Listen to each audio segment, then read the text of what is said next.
Okay, we are live. Good morning, everyone, Good morning. and welcome to the Saturday Preschool. Today we'll have an important discussion lined up. We're having this at a time when the threat of war is imminent, and I'll just ask Jeremiah to get us started without further ado. Thanks, Martha. Yeah, this is a continuation of last week's discussion. And so I'll start off and just talk about what I've been seeing and thinking about over the past few weeks. Yeah, I'm looking forward to actually talking about it in depth with everyone. But I think as everybody knows, we are essentially at a point where, by all accounts and reports, the US is on the brink of officially entering the war against Iran with Israel in an offensive capacity to essentially directly attack Iran. The US is already defending Israel, so the US is already involved in the war. But the question is the US going to directly attack Iran? And I just want to start off by saying, even how we talk about war and how we think about war. And, we talked about the podcasters last week. And yeah, I saw this video by this guy, Brian Berletic, who I think some people watch and listen to. And he has this video that was like the Iran war, like the numbers game. How many missiles does Iran have? How many interceptors and missiles does Israel have?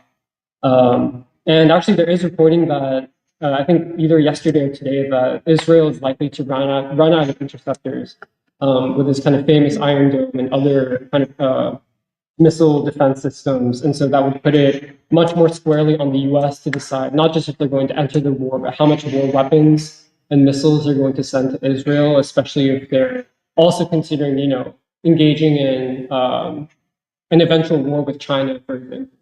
And also the ongoing conflict with Ukraine and Russia. But I just want to say that for us, this question of war is not really a numbers game. And for us, what matters is, whether it's this war or the ongoing genocide in Gaza, or even what's happening with, Russia, Ukraine, what does war mean in the world of living men? Like, what does it actually mean in the world of people? And it reminded me of this speech that Madame Soong Ching Ling gave during the Korean War, where she said, "What matters is not the gun, but the ideology of the man behind the gun." And she kind of used that to predict that the U.S. would not prevail in its attempt to basically first commit genocide against the Korean people, but to also basically kind of dominate the entire Korean peninsula against Korea and China. And I just wanted to pick up on that and also pick up on what we talked about last week.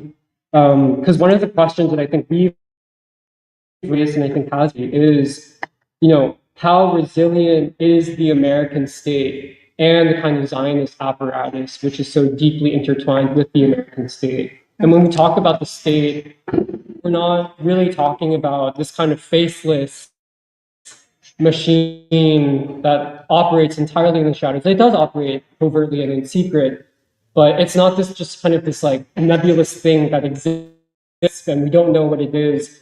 But concretely, we're talking about essentially, networks of human beings who possess an ideology and are driven by an ideology. So this is part of, I think, one of the questions that I've been thinking about is, just how resilient really is the American state in this time, like the permanent state.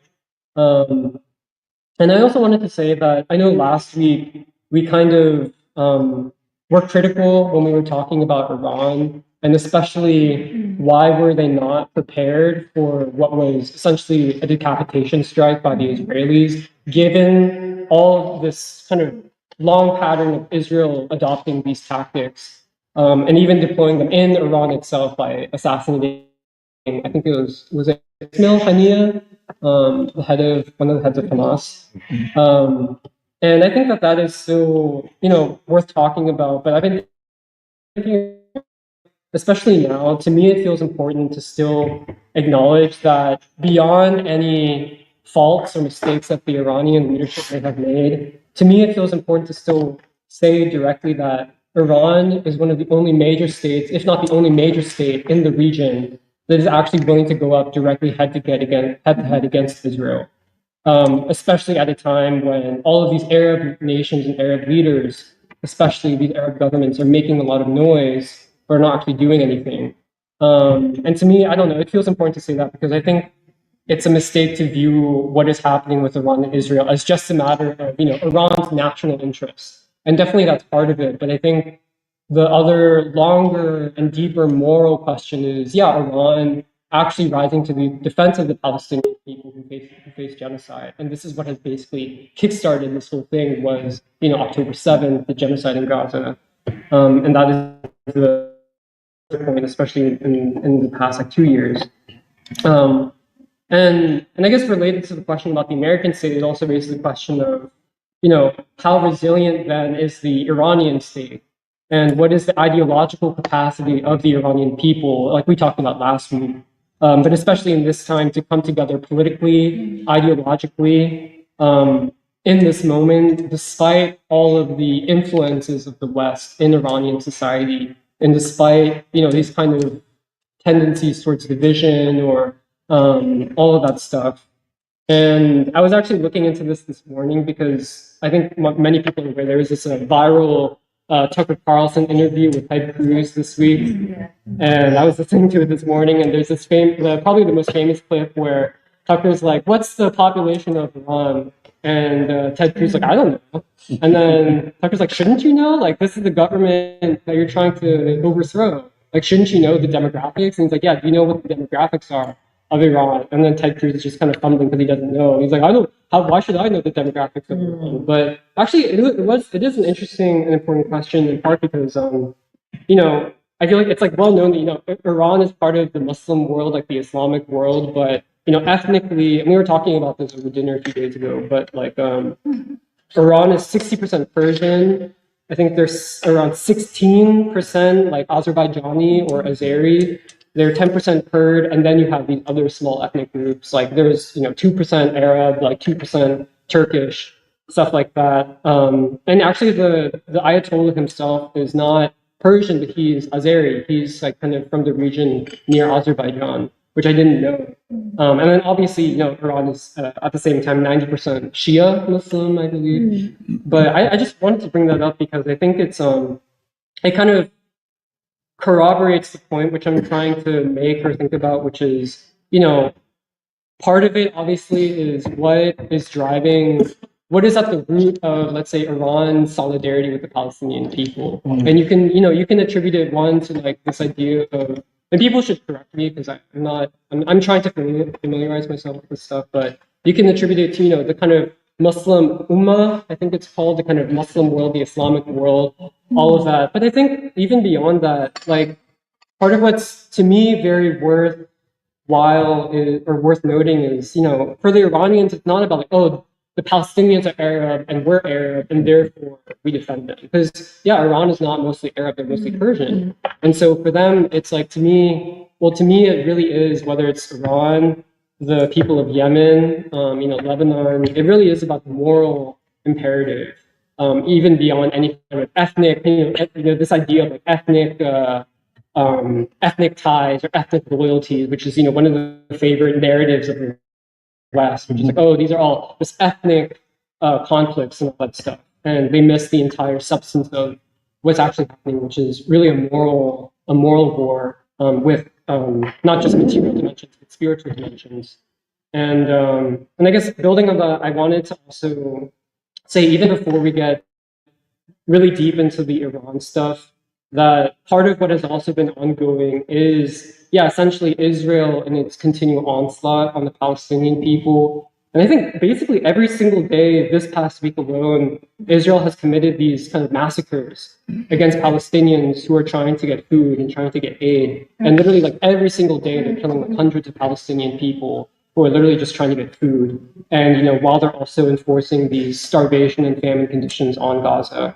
And I think we've said it many times before, but I just like thinking about this stuff. It's just to me, it's so morally depraved and grotesque. And we said it last year, it really is a sign of a morally sick society in Israel that essentially, celebrates the killings of children and is kind of salivating over the idea of the extermination of the people. And I just wanted to bring that up because, this is also like what is at the heart of what is happening. And it's not just about Israel and Iran, but so much of this was kind of gravitating around this whole thing of Palestine and Gaza specifically. And, actually this week, the current chancellor of Germany made a very interesting statement where he said that we should be grateful because Israel is doing the dirty work for us. And actually, it's very remarkable because that's basically what Baldwin said. It's the role of Israel, is that Israel and the Jews basically operate to do the dirty work of the Christian world and of the West.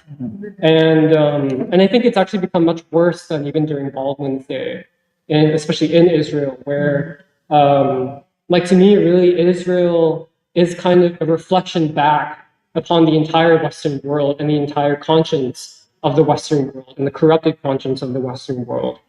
And there's no kind of, to me, like, yes, there's a special responsibility that's placed upon Israel and the Israeli people for what they have willingly participated in, but there's a larger question of, the responsibility of, Western civilization itself. When Israel itself says so openly, and American leaders say so openly, Israel is fighting, we've said this before, but Israel is fighting in defense of Western civilization.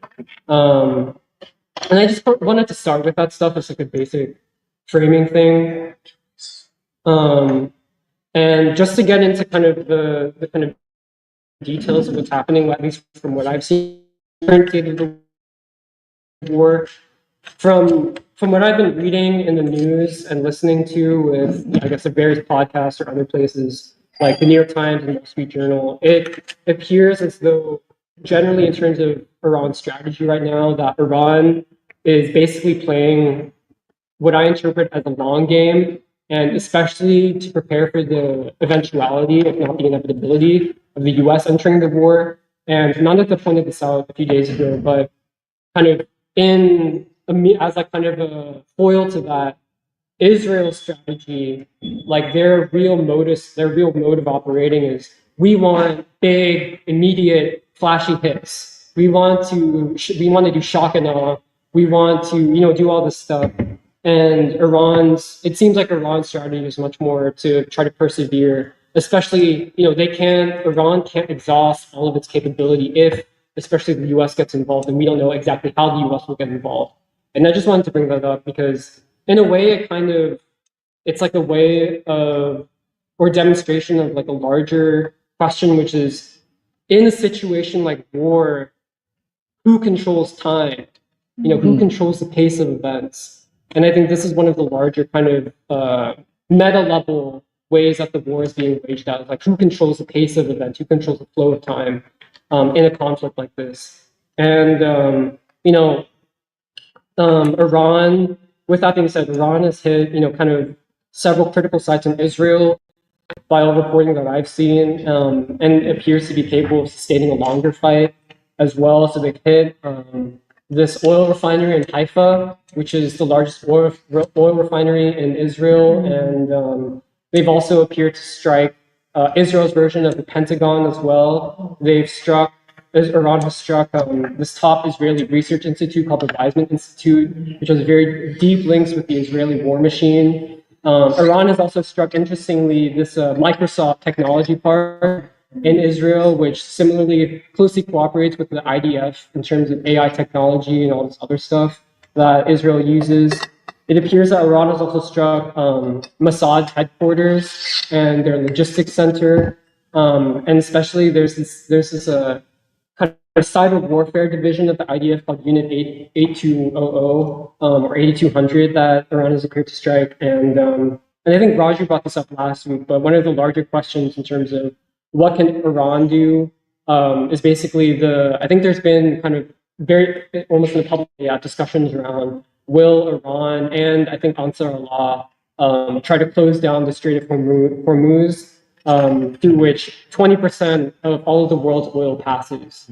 And at the same time, I think part of what's actually hard to try to find information about this stuff is because Israel is kind of enforcing a blackout to prevent coverage of Iranian strikes in Israel from kind of being covered by the media and from reaching the rest of the world. And so they're kind of censoring their own news channels from reporting against, and also even American news channels from reporting of Iranian strikes. And kind of parallel to that, it's also pretty hard to gauge exactly how hard Iran has been hit by Israel as well. And I think Iran also has kind of clamped down on internet access in Iran, and especially because of security concerns, because WhatsApp, I think, is owned by Facebook, right? WhatsApp is owned by Facebook or Meta, and, you know, similar to Microsoft, like all these Silicon Valley companies have these deep links with Israeli intelligence, and so they've tried to kind of clamp down on that as well. But it appears like right now Israel's main strategy is to basically hit Iranian nuclear sites, even inactive nuclear sites, but they're also bombing cities like Tehran, Isfahan as well. I think that they've been bombing recently in other major cities in Iran. And along with all this, like, I think this was already happening last week too, but, you know, in the midst of all this, the US is moving its aircraft carrier groups. It's moving its kind of naval forces to be positioned around Iran specifically. I think I was reading that right now there's 40,000 US troops that are stationed in the Middle East that could get involved if a full-fledged war breaks out with the US. And Doc had kind of noted this interview with this guy, Alex Craner, who pointed out, I think it was this guy, who pointed out that there's a possibility if Trump says we want the US to get directly involved, that, you know, US forces could actually, I don't know what the right word is, mutiny, or basically rebel against this and wouldn't want to get involved. And because, you know, I was actually listening to this other Tucker Carlson interview, and it's like a lot of the guys who are like on these aircraft carriers, right? Like they are basically having to be on these like metal containers for like a whole year, like months on end, and so they're also going crazy. And so a lot of, I think there's like a larger question of, yeah, like will the actual armed forces in, whether it's the Navy, the Air Force, like the Army, Marines, like will they actually want to get involved into another Middle East war after just having gotten out of a 20-year war in Afghanistan, and also the Iraq war and all that stuff. And so I guess, yeah, the big question is whether the US will get directly involved. And Seymour Hersh, the journalist, has come out with a very kind of bombshell report, which I don't know if it's actually true, because a lot of this depends on people saying, oh, I have anonymous sources in the Pentagon or anonymous sources in the administration. So I think all of it has to be taken with a grain of salt. But Hersh has said that the US has basically decided that they're going to directly strike Iran's main nuclear facility, Fordow, which is kind of buried underneath a mountain. But beyond that, you know, with the US entering the war as a kind of direct offensive participant, Hersh has also reported that basically the current discussions in the White House and also in other Western governments are that if we bomb Iran enough, the Iranian people will rise up in a popular uprising against the Ayatollah and overthrow the government. Like literally insane stuff. But this appears to be kind of the strategic thinking of all these very smart people in the White House. And I think that, you know, it raises a larger question, which is, you know, this whole thing of like the nuclear issue with Iran. And like, I don't discount that maybe some people in Israel, intelligent, like Israeli state or the American state, concerned about the nuclear thing, but really to me, it seems like more of a ruse, or at least it's not really the primary reason for why Iran or Israel and the United States are going after Iran. And like we said last week, for them, the real goal is regime change. And actually related to, I think either yesterday or today, the Ayatollah named, I think, 3 clerics who would be his successors or part of the chain of command if he gets assassinated. And, you know, Iran, you know, it's a question of like, yeah, do they have nuclear weapons already? Maybe they do, maybe they don't. But I just wanted to, like, I guess on that point, to just take a step back and just say, like, I know we kind of can sometimes take it for granted, but especially in times like this when things become so real, like how evil it is, not just to murder, you know, innocent people, which Israel is doing, but really to try to, yeah, decapitate the leadership of a state which represents 90 million people, and even more than that, represents, yeah, one of humanity's oldest civilizations. And it's a place that Duke Ellington wrote about or wrote songs about. And I know I just wanted to say that because I feel like it is easy sometimes because we've also been living with the past year and a half of the genocide in Gaza to become kind of numb to it. Like, yeah, like this is really in very concrete terms, yeah, what we mean when we say American empire, imperialism, and all that stuff. And part of the ongoing discussion that appeared to be happening among the Western world is basically the U.S.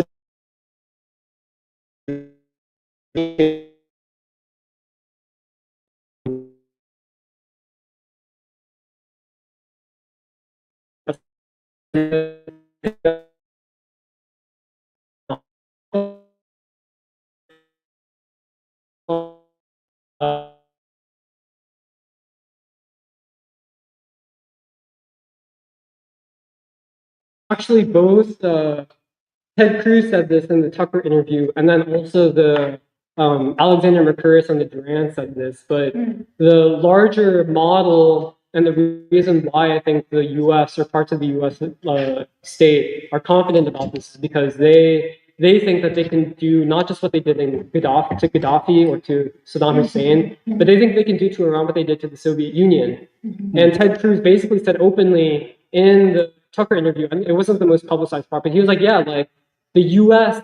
was responsible for dissolving the Soviet Union, and by that what they mean also is that it's not just the Western intelligence or American intelligence kind of infiltrating the state of Iran, but really, yeah, the dissolution of a people state, a state that has managed to bring together, yeah, all these different groups of people across such a broad territory. And then, yeah, being confronted basically with like ideological warfare, physical warfare, and all of that leading to what happened to the Soviet Union and the peoples who were part of the Soviet Union, which is, yeah, like all of a sudden this catastrophic plunge in living standards, famine, poverty, like they really don't care about any of that stuff. And actually they're very eager to basically do the same thing that they did to the Soviet Union. And that's part of what gives them confidence. Like, oh, like we won the Cold War, so now we can do this again to whoever we want. And I guess, yeah, that brings us back to like Trump. And to me, like, regardless even of like what are Trump's intentions, because I don't even know if he knows what his intentions are. Like, there's like literally a press conference when Trump was like, I don't know what I'm going to do. Nobody knows what I'm going to do. Like, I could bomb them, I could not bomb them. And, regardless of what Trump's intentions are, I think my assessment is that essentially Trump is kind of sowing the wind, and in the biblical phrase, is going to reap the whirlwind. Yeah. And I think a day or two ago, Trump was like, "Oh, I don't want to stop Israel because they're winning," and he also has there's like reporting. It's like, "Oh, like I'm going to take 2 weeks to decide like whether or not I'm going to hit Iran, whether I'm going to drop these. I think they're like 30,000-pound bunker busters against Iran to kind of disable their nuclear facilities and stuff." And who actually knows what the real plan is? Because again, I think the Iranians are at this point, we have to learn the lesson of like, it doesn't matter what Trump says. We have to be prepared for any eventuality, whether they hit the nuclear facilities, whether they try to assassinate the Ayatollah, all of these things. And for Trump, I think if there's anything that I feel confident in is that Trump wants to feel like he's in control of the situation, and that if he gets into a war, he's like, oh, I want the war my way, which is I want a quick war, I want a decapitation strike, and I want to have a quick victory. But I think events have already shown, also what's happening with Russia, Ukraine, what's happening with Gaza, that the world is not under the control of the United States. The world is not under the control of the Israelis, no matter how much they want to act like they can control the world.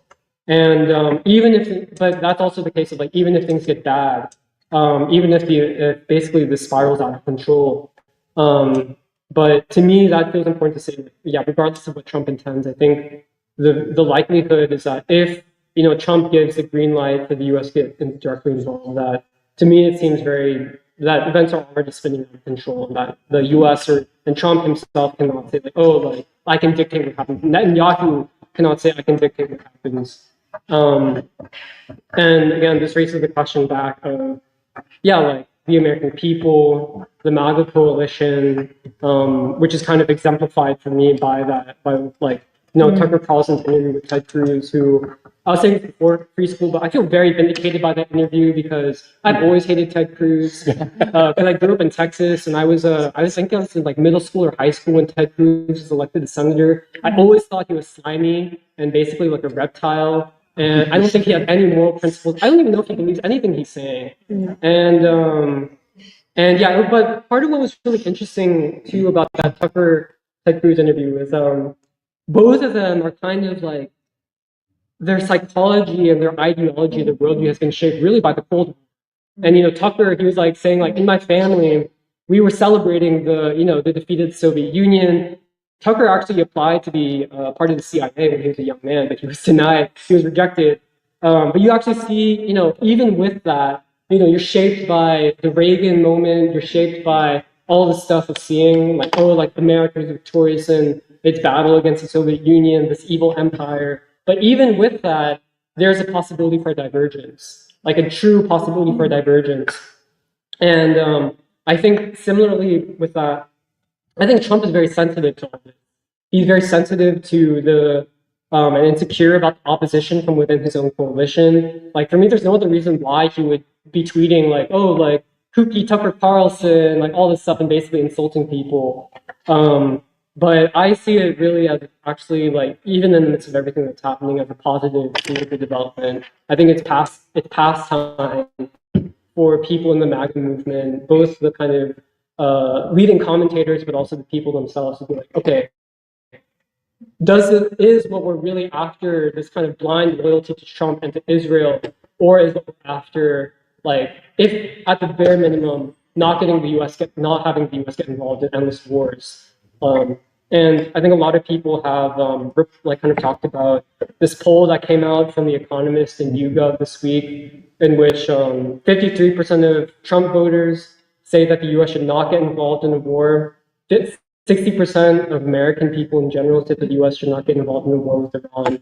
Like I think 60% of Trump voters say that the U.S. should negotiate with Iran. And so really, we've talked about this, but really the kind of shifting political alignments in the United States are really consolidating, coalescing, and gravitating around this peace question. And so I think like that to me is an important part of how we see the future going forward.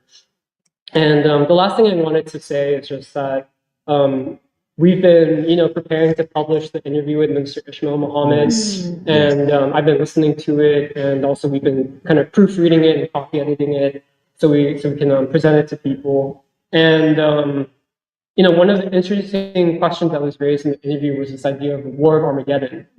And this is actually where I'm very curious to see, from Doc or from other people, how we see this. And, the nation has their own vision of what this means. Interestingly, I guess to bring it back to the Tucker thing, there's also a parallel with like the evangelical Christian movement in the United States, where I grew up in this kind of environment where, like, Ted Cruz says, I was taught in Sunday school, like, we have to bless Israel. And actually, I was also taught that, actually, growing up. It was like, yeah, like, we have to support Israel because they're surrounded by these demonic forces. But no one actually says the quiet part out loud, which is that for the evangelicals who have this kind of fanatical vision of Armageddon and the end times, really why they support Israel is because they think Israel is at the center of what will become a true war of Armageddon, in which Israel itself will be actually destroyed. But the Christians want it to happen because then it'll bring Jesus back, and then they can go back to heaven. That'll be like the what's called the second coming and all that stuff. And so, like, no, it's really weird because none of these Christians actually say it out loud, but that's really their motivation, and they really believe this stuff. So, like, yeah, like Israel has a divine place to play in which they will basically self-destruct, and on kind of over the ashes of Israel and the surrounding region, Jesus is going to come back, and basically we'll have like half days and stuff.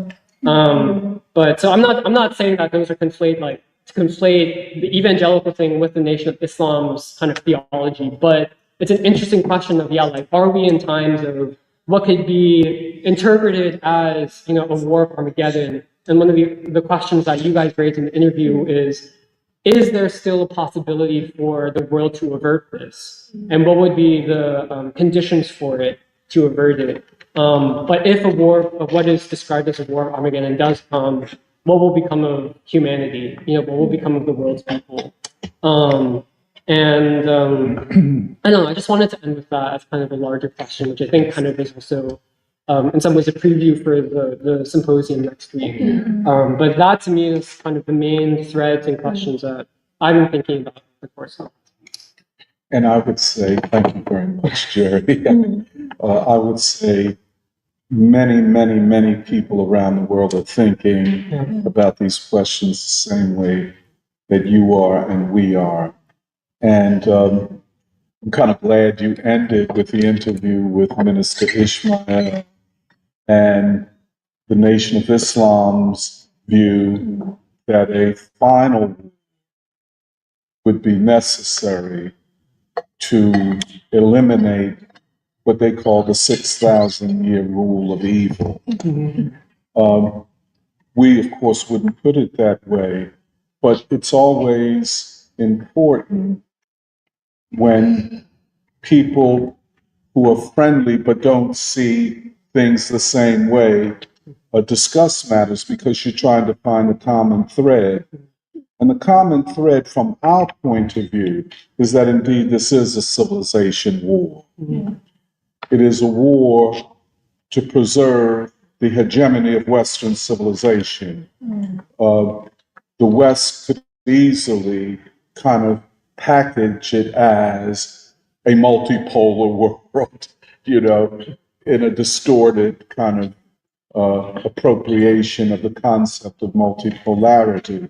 But indeed,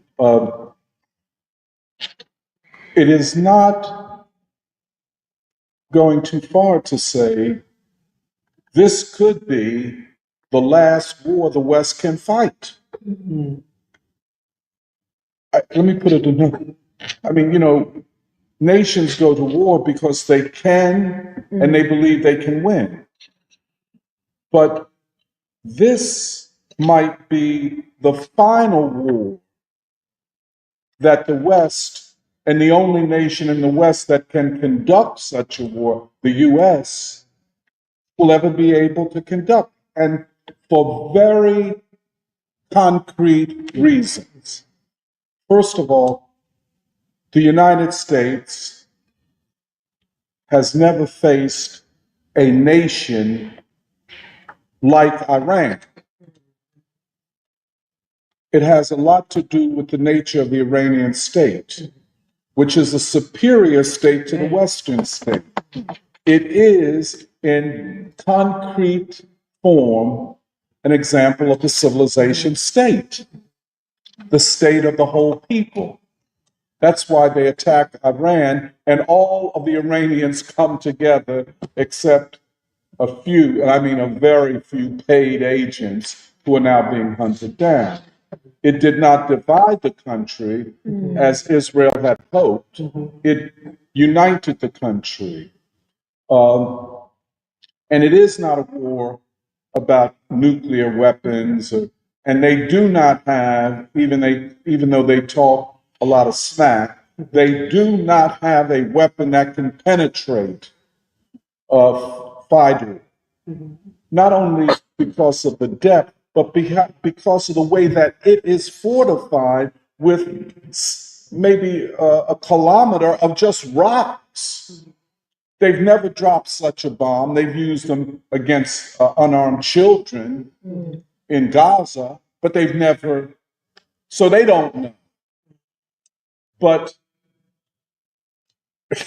the question, I think,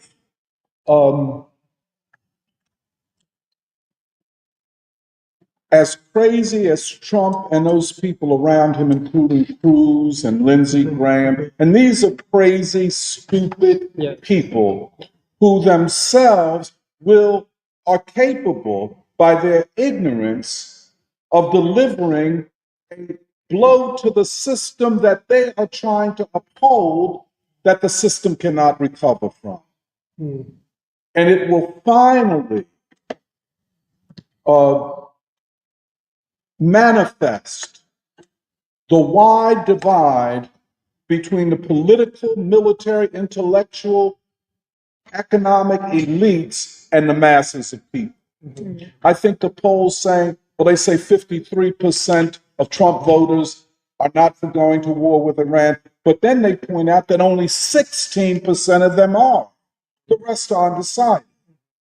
Then you have all kinds of polls, and in a time of war, with the elites, for the sake of war, having to achieve narrative hegemony. They have to. It's the same thing if you go back to 2003 with the build up to the war in Iraq. The same mess, the same lies, the same over and over, where you don't even want to read the news, just read the headlines and say, okay, this is different. Never has the United States prepared to go to war since World War II. I don't care whether it's Korea, Vietnam, Iraq, Afghanistan, wherever. Where at the beginning of the war, the majority of people are against it. Usually it begins, majority of people give the government the benefit of the doubt. I want to believe my government. I don't want to be anti-patriotic. All of those kinds of false consciousness things, especially among the white population. This is different. This is different. This is a war.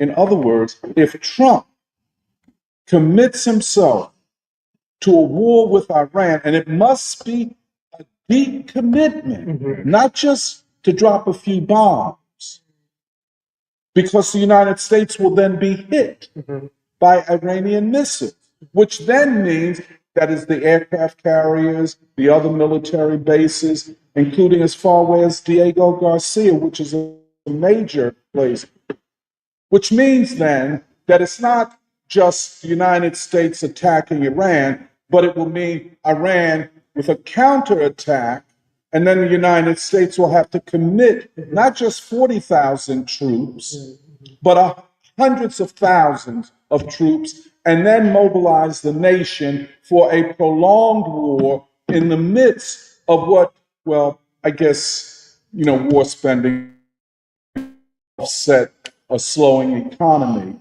But the slowing economy aside, we're looking at $37 trillion of government debt, what they call sovereign debt. We know that the wars in the Middle East cost the country $7 trillion. We don't need to go into all of the detail of that. This would be a costly endeavor with no guarantee that the United States will win, but more of a probability that the capacity of the United States to wage war going forward will have been seriously diminished, if not completely eliminated. That doesn't mean they won't have weapons. It'll mean that the population as a whole will turn against the government and the military, and as you say, the chances for mutiny at the top level of the military is not just a wild speculation, but a real possibility. You see, so, but then the U.S. state, as we have talked about this, I don't know how many years now, is very weak. It is the nature of the bourgeois state, the liberal state, as opposed to the state of the whole people, the civilization state. And the reason I bring this up, because today, civilization, this is a civilization war. They say it. Israel, of course, will be destroyed. There's no question about it. It will be destroyed by the weapons that Iran is dropping on them, and they have not even unleashed the most lethal stuff, but it will be destroyed by the Israelis themselves, as they will fight one another. And good for them. Hold on, just forgive me. Iran presents not only problems from the standpoint of the nature of the state, the nature of the social organization of Iranian society. It is not a small matter. It's just like with China. The vast majority are Han speakers, Han Chinese. With Iran, the vast majority are Persian and speak Persian. This is not small. And those Azeris and others speak Persian, are part of a civilization state. I didn't know the Ayatollah was Azeri. It's very important. But see, it does not matter what his ethnicity is. What matters is that he is a part of this common civilization. The West does not have that, as we have talked over a long time here. The liberal state, the quote, law-based state. Well, that's all well and good. But then what underpins law? What is the culture? What is the civilization? And, I guess coming up for the conference this weekend, one of the big things is the undermining of the civilization of the United States, the collapse of the universities, the collapse of religion, the mainline, all of this.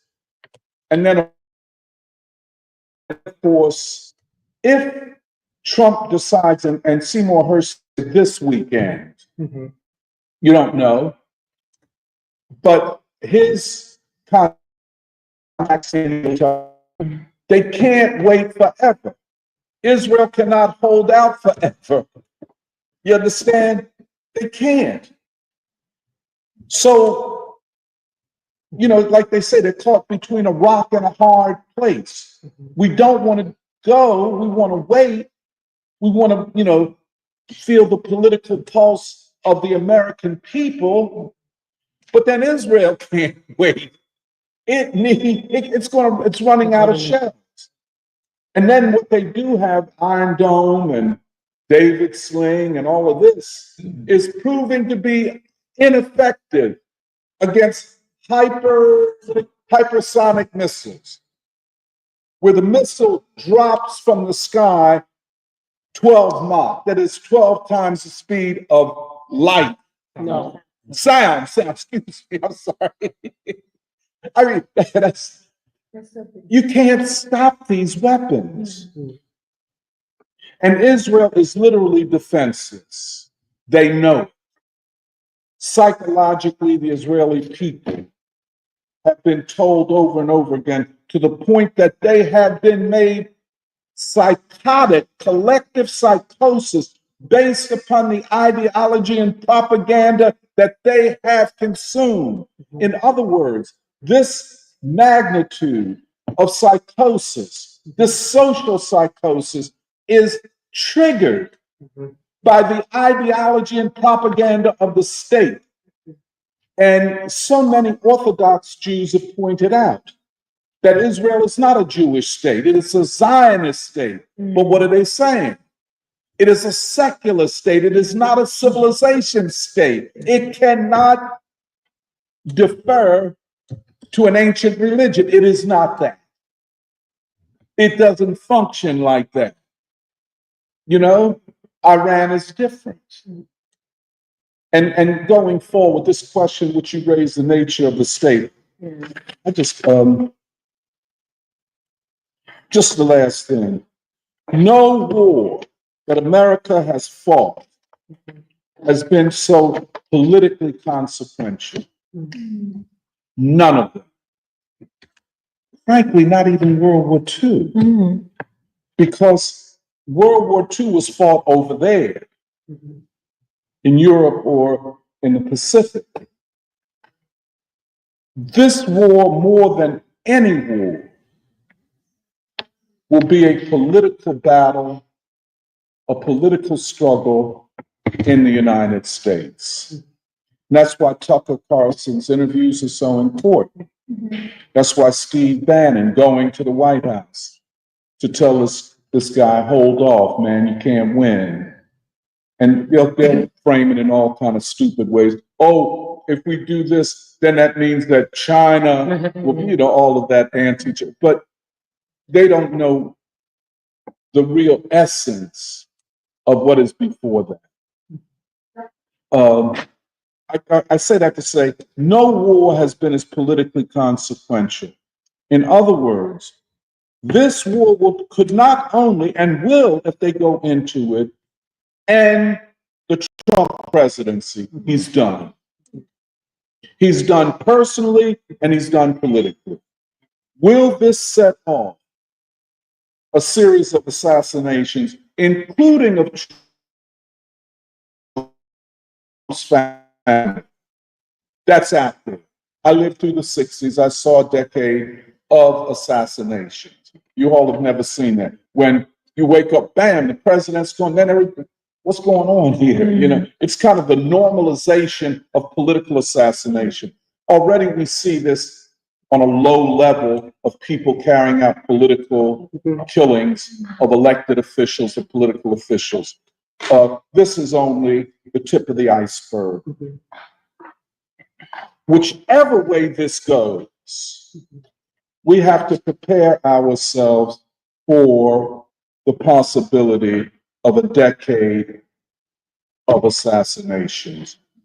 But this time it won't just be the deep state killing, let us say Kennedy or his brother or King or something like this. It'll be a tit for tat at the top levels. They will resolve the political contradictions which are very deep in this country. This is not just a media kind of invention. The contradictions at the elite level are unprecedented.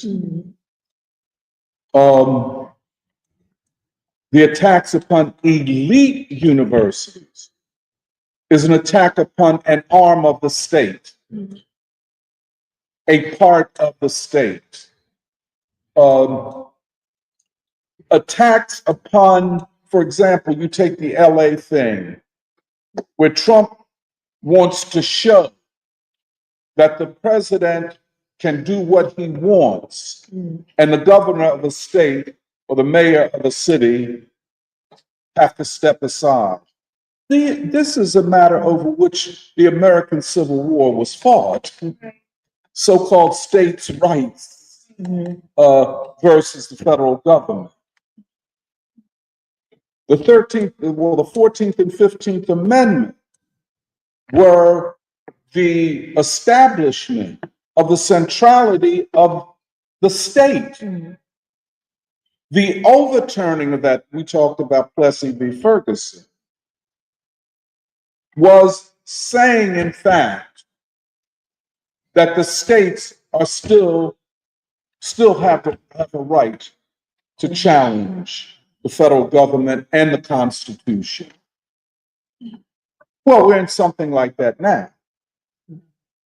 Now, on the cusp of a war with a nation, the likes of which the United States has never gone to war against, which will fight conventionally and asymmetrically. Isn't that interesting? A conventional military, which is also capable of fighting asymmetrically, that has weapons that are buried so deep underground that nobody knows where they are. So, oh yeah, I'm going to blow your missile launchers up. Are you sure you didn't hit a decoy? Right. Something that looks like a missile site? And the fact that my military, and this is very interesting, we saw it with Hamas in Gaza. My military is underground. You don't know where I am. The other thing is the terrain of Iran itself, with its very mountains. So the Western world, and I should say the white man himself, can only see the world that he knows. They don't know a world, the world of Iran. They don't know. The Iranians have lived for thousands and thousands of years in this terrain. They know it. They know how to navigate it. They know how to fight and defend themselves in this terrain. Now, yes, Israel had infiltrated the state. That was a big problem. You know, and the fact that Israel and the West, in fact, could do that was a combination of satellites, AI, and on the ground traders. You know what I'm saying? The people that they killed were in their apartments. So most civilized people, which means that Western civilization is going back to the level of barbarism. We have to take that into civilizationally. The West has returned. Well, Bob, I don't think human beings ever behave this way. I would agree with you about. So it's not barbarism. I mean, you know, I prefer to deal with barbarians, you know, who I associated with early stages of nomadism. And I've hung out with nomads before, and they're very nice people. So yeah, really they are. I mean, good music, good food, and everything. But this is a level of inhumanity. This is not human. This is evil. You know, and this will bring us back to our interview with Minister Ishmael and the theological interpretation of this moment. They will kill a whole family to get one person and think nothing of it. And then have it justified by Western elites and Western politicians.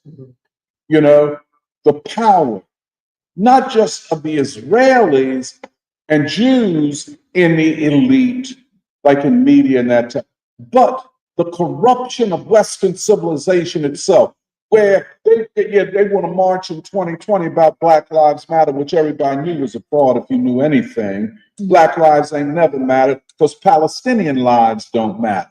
Arab lives don't matter. So what makes you think that these same people would believe that, quote, Black lives matter? Black lives don't matter. Frankly, white lives don't matter to the elite. You know, life does not matter. So they killed a whole family. These generals, these people at home, chilling, you know, playing with their grandkids. And you blow the whole damn thing apart and say that you are justified. And this is where the Jews become a convenient veil, a screen, a justification, which means then, how long are they going to accept being used for this? The world has turned against them. They have no friends, shouldn't have any friends. They should be condemned for as long as it takes to purify them of this evil that is in them. The Iranians won't do what the Israelis are doing, although they could.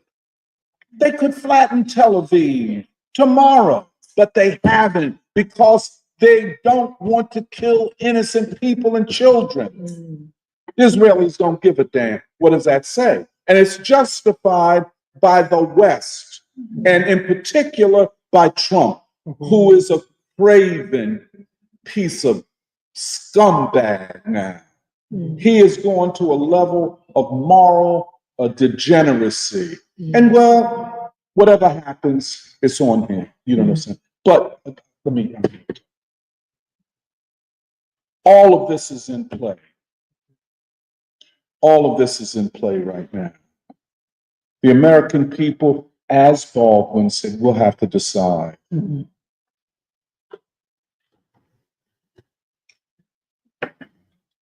And the question of how will a new civilization be built? Mhm. What is the foundation of a new American? And this is what we've been taught, Mhm. and we've had it right. And I feel that the way we look at the world and the transition from this period of Western civilization's decline and the evil I don't want to say barbarous, inhuman behavior that they are prepared to enter into. By the way, the Israelis now know their nuclear weapons can't protect them. If they go down that route, they will pay a price militarily, but morally in the world. They are now seen as worse than the Nazis. I would agree with that assessment. They are. They are prepared to do things that the Nazis would not do. Mhm. People say, well, how can you say that? Well, I say it because they got weapons the Nazis never had. The Nazis were trying to get an atomic bomb. They never got it. You know what I'm saying? Israel has had it and lied about it. That's it. That makes it even worse. No transparency. And then you're going to use the Solomon doctrine. We will blow the whole world up. Oh, Samson. We'll blow the whole world up. You will? Really? Okay. Is that your calculation? And the world will have to then decide.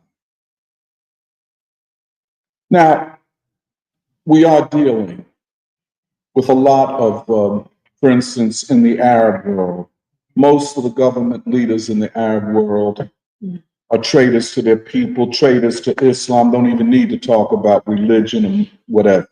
And this is why what Johan said several years ago, Islam needs a reform movement. The Nation of Islam is part of the reform movement within Islam.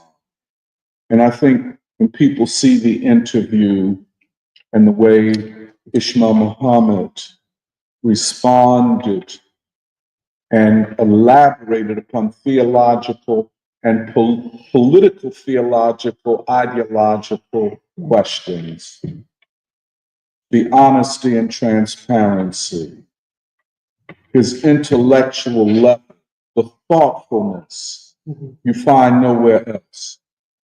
Mainline religions, the Presbyterians, the Episcopalians, the Lutherans, all of the mainline rich denominations are in decline. Much of Black theology has been seriously weakened by the opportunism of the pulpit and just the just complete, sometimes entertainment rather than substance, the moral substance of things. But the Nation of Islam remains for the American people,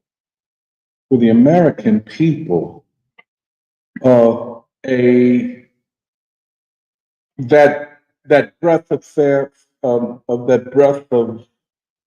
fresh air, and that light. The saying that religion must be connected to freedom, justice, and equality. And Ishmael said, I'll stop.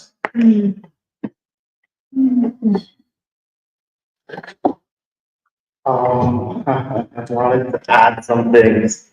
I wanted to add some things. Particularly, oh man, so much. Like the Iranian state. I've been arguing with my coworkers who are mostly conservative about Iran, and it's very difficult With what Jeremiah said, I can't believe we're here. It's 2025. You could just roll back 20 years and people would be saying the same thing. But you can't believe the gall that they have to say the same thing. It's like it doesn't even matter. Even worse because Iran, they have a nuclear program that's been inspected. But Iran, you're right. Iran is different. Some of the arguments I've made is Iran is different from North Korea in that, unlike North Korea, that is a strong state, Iran is a dual power state where the Iranian Revolutionary Guard never integrated themselves into the state. It's a parallel organization that can exist if the state collapses. That's something that didn't exist in Iraq and doesn't exist in North Korea. I don't think there's any parallel except for the Shia revolution. So organizations like Hezbollah and the other uniqueness, well, you had mentioned, the civilizational state of Persia. It's not like the same as Libya, or it's not the same as Iraq. Islam never linked himself to Iraqi civilization. And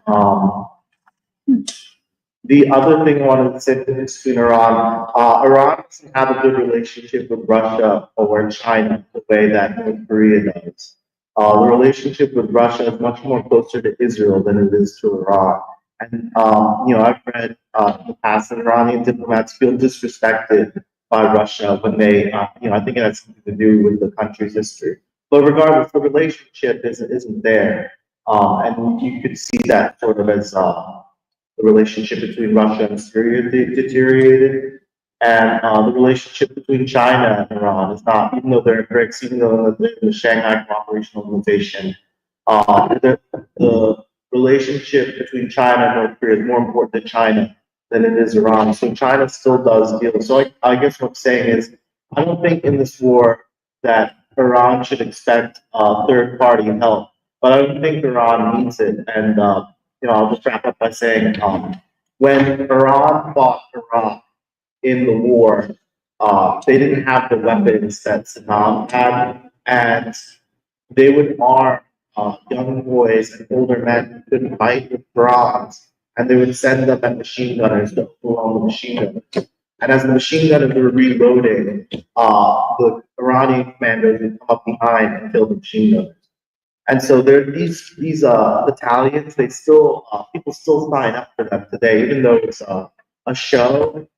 There's still lists of people who sign up for them today. And I think Professor Mohammed Marandi talks about being in one of these battalions, whatever you call them, squads.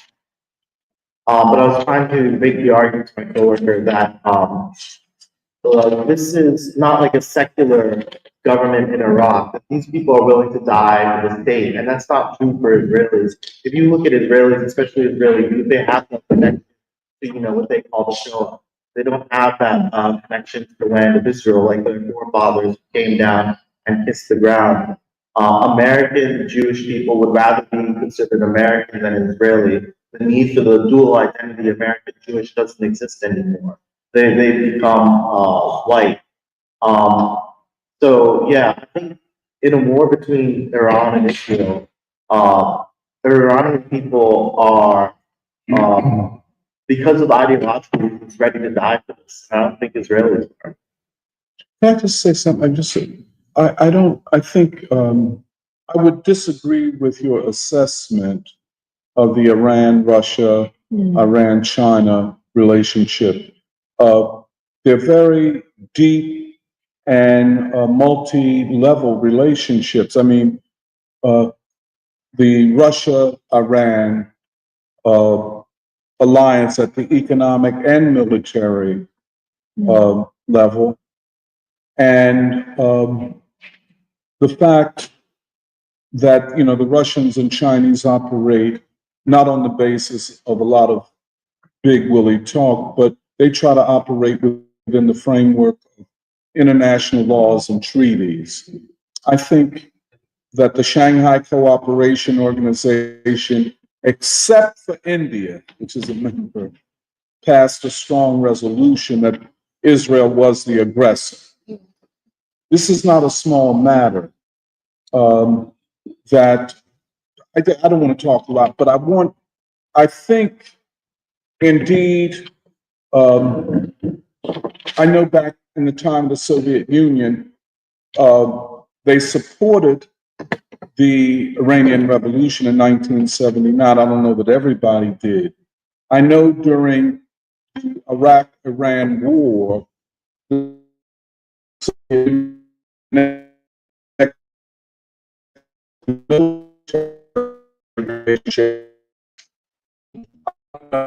but it meant at that time was in collapse. So I would just be a little more careful. I'm sorry. Can I ask you a question because it's murky? Because the Ayatollahs, I believe, received support from Israel because Israel was more enemies with Iran. I'm not convinced of that. You know, Israel tries to play every end against the middle. That's what Who said that? That's what pro-Islam people say. I don't know. I know the West, United States, Saudi Arabia, and all of them, maybe Israel jumped into it, wanted to support Saddam in that war, and then quickly turned against him when he invaded Kuwait. And so, you know what I'm saying? Well, because I'm trying to clarify America's situation, because the Peter North also got in trouble for running guns to Iran as well after the student revolution. Give them anything. But I think at this point, I think the Iranian Revolution and the Iranian state is at another level completely. They were in 88, 85, whenever the war with Iraq was, the Iranian revolutionary state had not been consolidated. They were technologically and militarily in confusion. They didn't have nothing. What we have today is something completely different. And I think, if I could just say, their capacity to fight conventional and asymmetric warfare at the same time. And then the fact that they still have allies. They can say what they want about Hezbollah, but it's still there.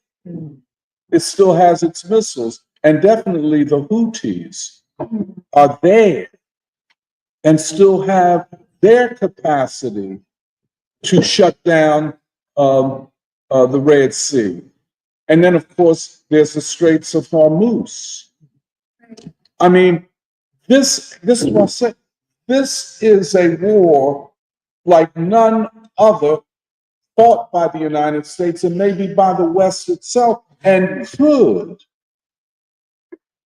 be that war which makes it almost impossible for the United States and the West to ever fight a war again. And all they need is for Israel to use nuclear weapons, which would cross a moral red line for humanity, which means that the only time that nuclear weapons have been used have been by two white nations. Let them think about that for a little while. Your soft power is gone. Your military power is diminished, if not eliminated. You will lose the American people. A political uprising, and we're not that far from it. Let him go to war in Iran. There will be hundreds of thousands of people with the quickness marching on Washington. The military will be thrown into conflict and confusion. This is not like any other war. Let Trump keep acting crazy. Let him keep running off at the mouth like he knows. It's not going to happen. He can't. Somebody better pull his coat and say, man, sit down.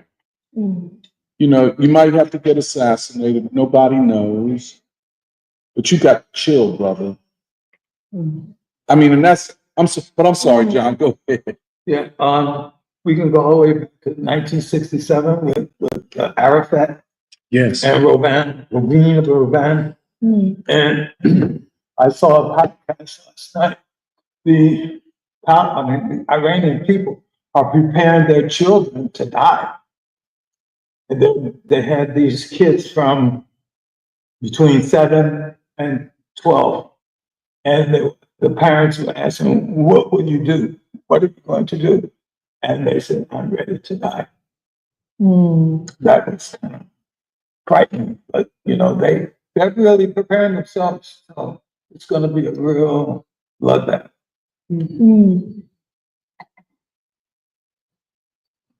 But this has been brewing since 1967. That's a long time. And the Iranians say, and I don't necessarily, Miranda says this, and I don't agree with it completely, that the reason Israel and the West are attacking Iran is because Iran supports the Palestinians. That's not a strong enough reason for this. But I think the support of Palestinians is part of it. I don't know if it's the major part of it. But go ahead, Raju, and then. Oh, yeah, I think that's a good question to ask. Why Israel decided to attack Iran at this point? And my sense is that one of the reasons is that I think Israel did feel that it was in the weakest position it has been in a long time. Because not that Iran is in the weakest, but is that because it was, I think seeing the way the world situation was shaping up, and I would agree with you. I think Iran's new alliance with China and Russia, and then the internal position in the United States and the way Trump was even agreeing to negotiate with Iran and so on. I think Israel basically felt that it would almost become irrelevant, and that things in that region, West Asian region. If you remember, Trump had even gone there and had said that we had been interfering here too long. He was trying to do deals with the Arab leaders. I think this was sort of almost the last resort for them to throw everything they had at Iran because they felt that they were going down. That's my sense, because obviously their reasoning I don't think is true that Iran was developing nuclear weapons. I mean, and that's one of the things with Tulsi Gabbard, that she said that they were not, that I had still not said that, still not given the green light to develop nuclear weapons. And I think that is something in the nature of the Iranian state, which I'm also trying to understand, the role of morality. I think they take a lot of decisions. And sometimes I'm like, the other side is always playing dirty. Why don't you play more dirty? But there is something in the way they do things where they have to have a moral reasoning, a moral backing for the decisions that they take. And it is something to do with, I think, what you said, that it's a civilizational state. But I think that also raises the question of what is the civilization? And I think that's where Iran is and it's different, I would say, from Iraq and Syria and Libya, because of course Iran is a Muslim nation. Islam is a big part of Iran, but its civilization goes back to before Islam. yes. And Persian civilization has had a huge impact. Not only on Islam, I would say, with a lot of the great Islamic philosophers and the golden age of Islam being influenced by Persia, but also really on all of Asia. For example, for the longest time in India, Persian used to be the official language for large parts of the Indian subcontinent. And I just got into a conversation with somebody from Afghanistan a few days ago, and he spoke Persian. And so a lot of that whole Central Asian region, they speak Persian, they know Persian. A lot of Indians speak Persian, and there are a lot of commonalities, especially in the northern parts of India, with the language of Iran. And they feel culturally very, very connected, because Iran is that center of culture for a lot of Asia, in a way that, in a unique way, I would say. So it would, I think an attack on Iran would be perceived in Asia really as an attack on Asia. It is, it's incredibly rich, I think, in its civilizational history, but also then how melded with Islam, how that has shaped the Iranian state, I think is unique. And I think some of the ways that Islam has also entered in, which maybe Samir you are also bringing up, because the way Israel has been attacking, we're going to assassinate the leadership, that will change everything. But I think they expect that the leadership will be afraid, but I don't think it is. I think a lot of them are like, yeah, we want to die as martyrs. Go ahead, and we are going to prepare the next level for martyr. That's the way we want to have. We want to have martyr. That's the way we would, and that's something that they can't conceptualize. And to what you were saying about China and Russia, I don't think it's because of the lack of strong relationship. But I think that if you fiercely independent, they won't reach out to this. Set up once again. I was addressing what Samir was saying about why Russia and China, Iran hasn't asked them for help. But I think one part of that is that they're a very independent people. Yeah. They say, well, we're going to be able to handle this on our own. And even despite our relationship with Russia and China, they're confident in independent people. And so I do think that if this war goes on and becomes a long war, then that plays more and more on Iran's side because Israel is about 10 million people. Iran is 100 million people, and the only way for Israel to have a chance would be for American troops to enter that region. And I think that's what you're saying, that the way the current political crisis is in America, the American people will again have that huge role to play in the resolution of this conflict. And I don't think there is any energy to send that to American troops ultimately. Go ahead, Nanda.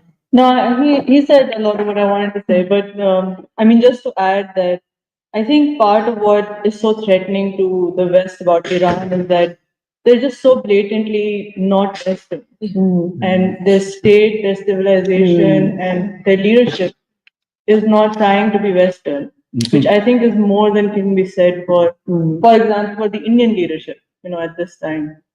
So I think they, for the West and for Israel, it is an ideological and existential challenge. In similar ways to, I think, how China is perceived as a challenge. But of course, they can't be so aggressive with China at this point. But the other thing is that I think the leadership of Iran has a lot of contempt for the American ruling elite. I think they think, similarly to the free school, that they're childish and spoiled, decadent people. And I think that, I think they realize that and factor it into their calculus for this war. I don't know if it's, it's hard to appreciate I guess it's almost like the American people, like Emily says, American people in becoming, and it's almost like American civilization has not yet reached a place where it can take on all of the full-fledged, I guess, all of like the complexities of an old civilization, and that's still, in process. And I guess the other thing is that, the American state, it's almost like, it was born in Europe, you know what I'm saying? Like, and it doesn't fit these people. Interesting. So I was just thinking about that and how difficult it is for, I think, people in the West and people in Europe to appreciate how Iranians think or how the Chinese think, that epistemology, that way of knowing the world, the way of functioning. And I think, that's, I think, the nation of Islam also. How can the American people rejoin? Can I add just one thing related to that? Because in that very widely publicized Economist poll, there is another question in there, which is, do you think Iran is an enemy to the United States? And obviously people will say yes, because the Iranians are like, yeah, death to America, death to Zionism. But what they don't ask is, do Americans also see their own government as the enemy? Because I feel like, if you're just asking kind of blank question of, of course Iran will say that we are enemies of the American government, we are enemies of... No, but this is very important. So yes, Iran is an enemy of the United Right. States. Then you look at another poll. Do you think the United States government represents Yeah. you? 70% say no. Right. Good, I'm sorry. Yeah, no, I just wanted to bring that up. And then the other thing was what we kind of mentioned, which was specifically the psychology of the Israelis too. And my interpretation of what is happening right now is, well, first that Israeli society has been in a very, both in a long-term sense, but especially in the past like year and a half, in a very like contracted, intense collective psychosis. But so much of it is because, like what we said, whereas peoples, like darker peoples around the world, are willing to die for what they believe in, the Israelis are willing to kill, but they're not willing to die. This is the whole reason why October 7th was such a huge psychological blow to the Israelis, was because they they thought that they were invincible. They thought that they could kill indiscriminately all of these people and that they would never have to suffer.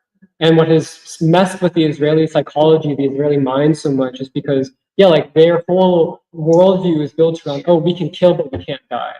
And this is what is also, I think, it's almost like a second wave of that, not just the military assault from Iran, but the psychological and ideological assault upon the psychology of the Israeli people, who are like, I can't imagine that someone would do to us even remotely what we have been doing for the past, like however long, to the Palestinians.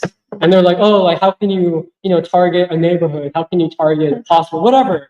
Like, not even that the Iranians are deliberately doing that, but it's like you can't even conceive that someone would do to you what you have been doing without any moral consideration at all, without even caring about it at all. But this is, I think, what is the kind of incalculable factor of how fragile is Israeli society, how fragile is the Israeli state as a result And the of West. and the West. Because I think one is a question of how resilient is the American state, but also how fragile is it as a result of this. But I just wanted to. And well, Go ahead, Shah, to speak up. and I think that this is exactly like what Jeremiah said is exactly why we call Israel a white supremacist civilization. I mean, this is how I would describe a white supremacist civilization, and not really caring for, like, not even thinking that there are consequences for actions when we do it, but there's all the consequences when anybody else does it. And I think that Israel is not in a position to have a sustained war with Iran at all. I think that Essentially, it can't. I think that even like I see, like, over this last week what Jeremiah was talking about, how Palestinians who are crowding around food aid trucks are being blown up by tanks. This is how they're using their artillery and their manpower. I think that they have become accustomed and used to no resistance, But then October 7th really did change all of that. They thought that they would be in and out, quick, eliminate Hamas, get out of there. It's been a long time. And they have been in this protracted war. And I think that this is very different from anything that we have had in World War II world, where Ukraine and Russia was also supposed to not be such a prolonged conflict. Israel and Palestine was not supposed to be such a prolonged conflict, but it has become this way. And I think I see that as, this a shift in the world, a shift in the poles, shift in power dynamics all across the world. And with Iran preparing to persevere, that is really, I agree with Jeremiah, it's a psychological blow for the entire West, and especially since we have other major world players like Russia and China. Russia saying that, our nuclear scientists are going to continue working in Iran nuclear sites. Yes. On the other hand, you have Israel saying, like, Israel is really trying to drag the US into this war because I was seeing how Israel is not allowing US citizens from Israel to travel back to the United States. Because I'm guessing that they're hoping that they would be casualties of war, which would make the US come into. That's the cynicism. Yeah, I'm sorry. Yeah, no, you're right. And this, I was thinking about why Iran is the only state in the Middle East that is actively trying to oppose Israel and defend the Palestinians. But it's the nature of the state. Right. See, the others are neo-colonial states. They are dependents. Saudi Arabia, Egypt. That's what I just want. The civilization state, the quality of the state in this time of an axial shift from the age of Europe to the age of humanity. The Du Boisian framing of the world. I'm sorry, Shantu. No, that helps because the way that I was thinking about it is that it's crossing certain sort of categories that have been imposed upon this world by Western standards, like of ethnicity, of these segregated categories within Islam as well. You have, like I was reading how Iran is Shiite, Palestinians are mostly Sunni. Why are they helping the Palestinians if there's this kind of a divide? But it does come down to the moral imperative, right? Like I think we talked about this. What is moral goes beyond these boundaries of these ethnic boundaries, these sort of these like almost, I don't know, like it trans these categories almost. And I think that the US, I mean, I've been reading a lot of news, and more recently there's been so much news about, like in the New York Times, in Foreign Affairs, or in the Washington Post, or anywhere, open articles about regime change, like very, very explicitly saying we are going in for regime change. And this is the right way to do it. This is how we've done it in the past. Iran is a repressive Islamic state, and it is time for them to go. And this was in the New York Times. This was in a place like Foreign Affairs, where they're actually likening this situation to Iraq, but saying that this will be the good thing. Like that caused destabilization, but if we do it the right way, this won't. Right? And I think that if the US does decide to get into this war, it brings me back to a conversation that we had, I think, very close to right after October 7th, 2023, which is what will the US decide to do? Will it decide to become a civilization of war or a civilization of peace? Like that is the question that it needs to very desperately answer in today's moment. And I think the last thing I wanted to say was about Tulsi, I think, where Tulsi sort of she's been under a lot of pressure recently. She's come out and said that the entire US intelligence has said that we have no evidence of Iran building a nuclear weapon, and Trump has said you're wrong. Like it's what you were saying, that contradiction in the most elite sphere of the United States at this moment.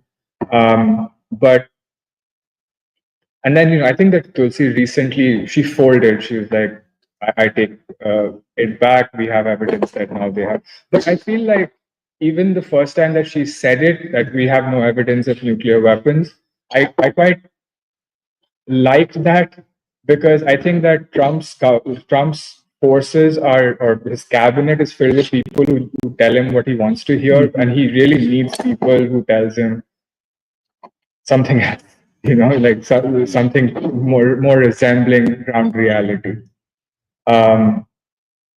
And yeah, Can I ask you a question, Yeah. Sean, too? Obviously, the administration cannot decide. They're paralyzed. Right. You have an idea why they can't decide.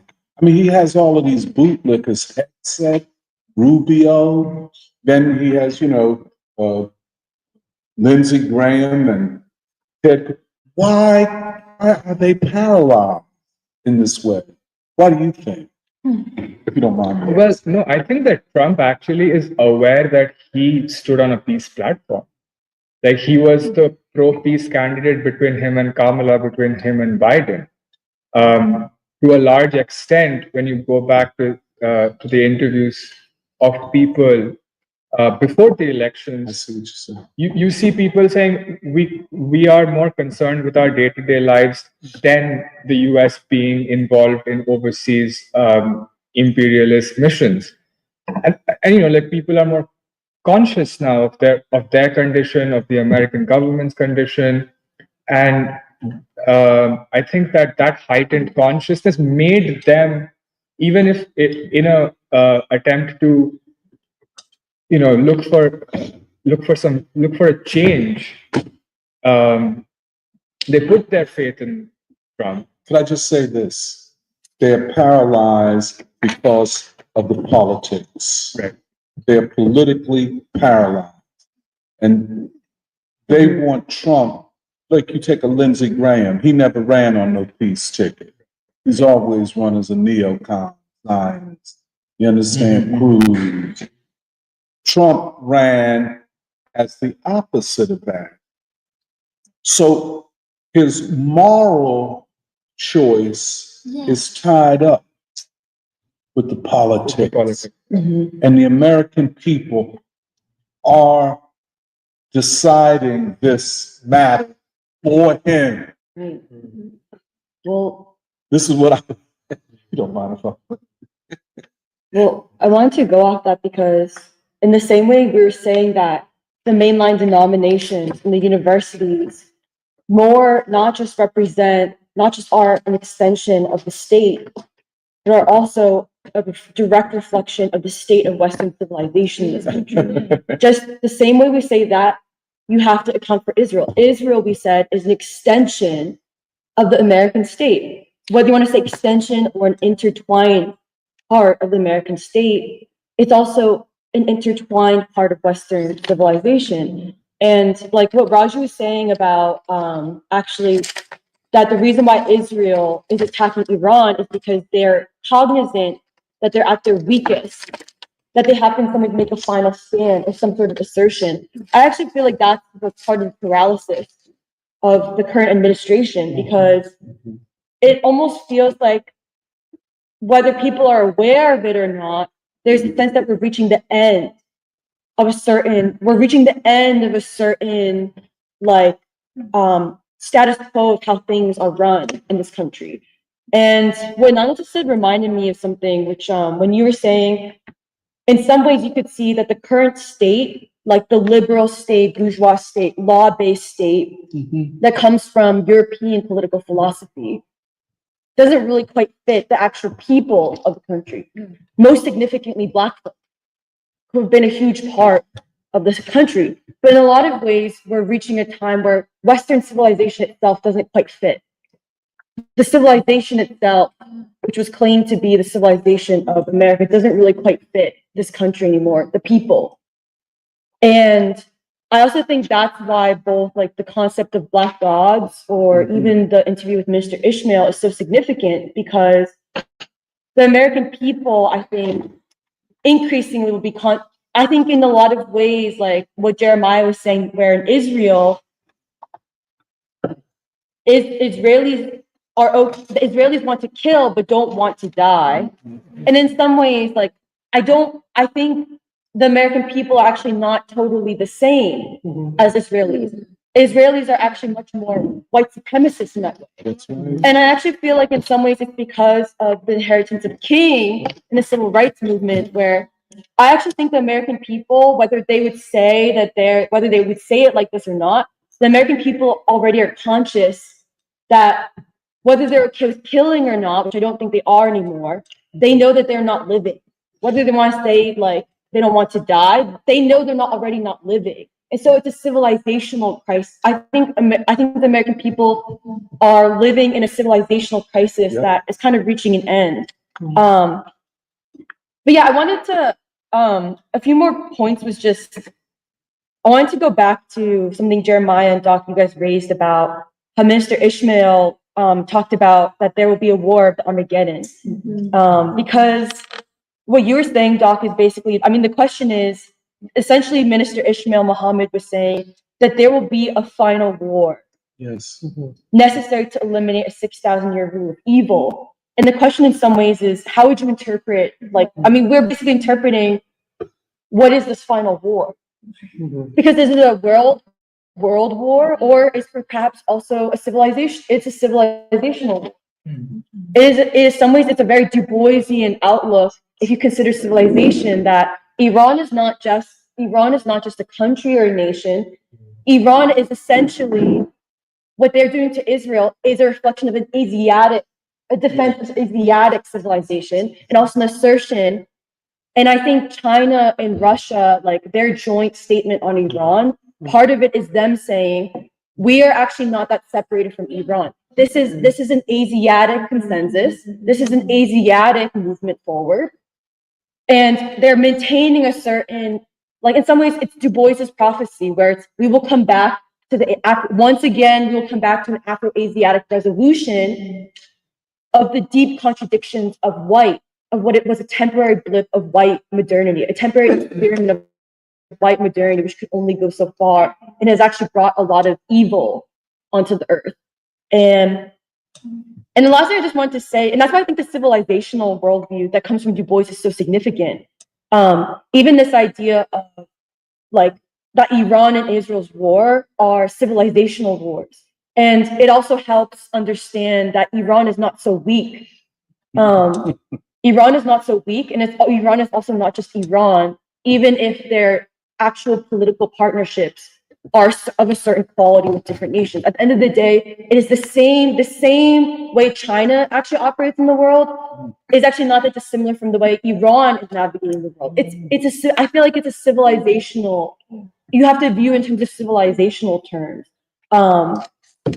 And the other reason why I think civilization is really important is because, I always come back to the question of like, what about the American people? Because I don't think the American people are like the Israeli people. No. I think Israeli people are actually unfortunately, are at the bottom of the barrel due to their own doing because of an ideology that is white supremacist, and they never had black folk. And I think the American people have gone throughout history because of democratic struggles so fiercely waged by Black folk on behalf of all people and the poor, especially the poor, for something that could be something else.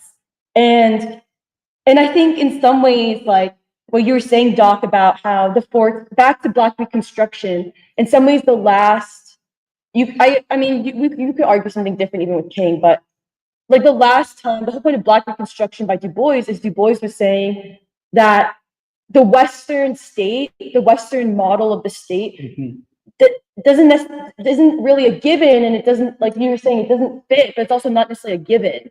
That the people have a possibility of transforming the state to fit the people better. And in a lot of ways, I think it helps me understand like why in preschool, if you take like, I really appreciated Jeremiah's reference to Duke Ellington's Isfahan. Oh yeah. Even like, because in some ways you have light of speaking to the world, saying there's people here. Like we are not just the American government. There's something here. Please, rest of the world, realize that there's a glimmer of something here. There's someone here, and there's something human here. And in a lot of ways, the musicians acted a lot like ambassadors of a not yet created American. Ellington, his tours as like ambassadorship of an American state or civilization becoming that would require a lot more work to actually achieve. And yeah, I don't know. So I've just been thinking, because when we were talking about Israel, I think it's actually important to even distinguish, like, America is not just a stagnant monolith of people. It's the people are in motion, and you can't say the same. You can't necessarily say the same about the Israeli people, because that is a democratic battle that they will have to wage for themselves. I'm not quite sure they have, because they do not have the ideology. The dominant ideology is like white supremacist, and it's Western. I also wanted to add to this because what Nanda you were saying also made me think about the question, Doc, that you were asking Shantanu. Like, what is the difficulty in being able to make decisions about things? Like, I think the political divisions and factions are definitely very much part of the difficulty.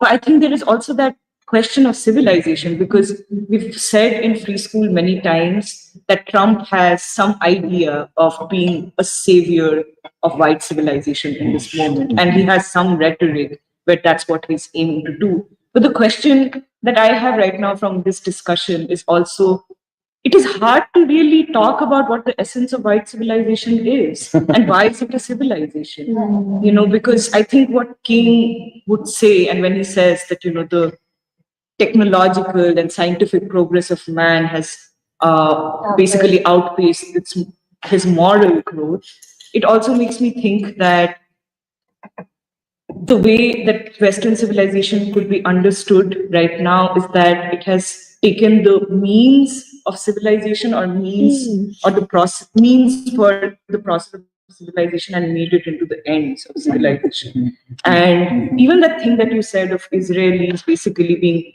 completely okay to do all kinds of horrific, evil crimes, but then be so shocked and surprised. It also reminds me of how it reminded me today, and also all the discussions about the Iranian state as a civilization state, the Chinese state as a civilization state, but then Israel as a Zionist, secular state, and then America also a bourgeois liberal state. It also reminded me of how much in their infancy, these states are in comparison to, a civilization state like Iran. And it reminded me of something Baldwin says, where he compares, I forget what he's comparing, whether it's white people in general or the state, but he says this thing where he says that they're like children, and children always feel like they have the monopoly on trouble, and they have the monopoly on you. And I think going back to this question of Trump, I don't know if Trump knows what would even count for Western civilization right now. Is it white supremacy? Is it the ideological consensus that we have been talking about that is generated and then, duplicated and perpetuated all across the world? But what is it? What is the essence of civilization? Yeah. I mean, even when we are going to talk about the crisis of Western civilization, I think I'm starting to even question, like, what, I don't know if yes. Question mark. What is Western civilization? What is the essence of a civilization? Wait, can I say something? Yeah. So like what you're saying, Turba, so like why does the boy start the world in Africa with the collapse of Europe? And like how did European civilization collapse? And like he would reference the splitting apart, or like the seeming tearing apart of like the German or like French, even though that they represent the high,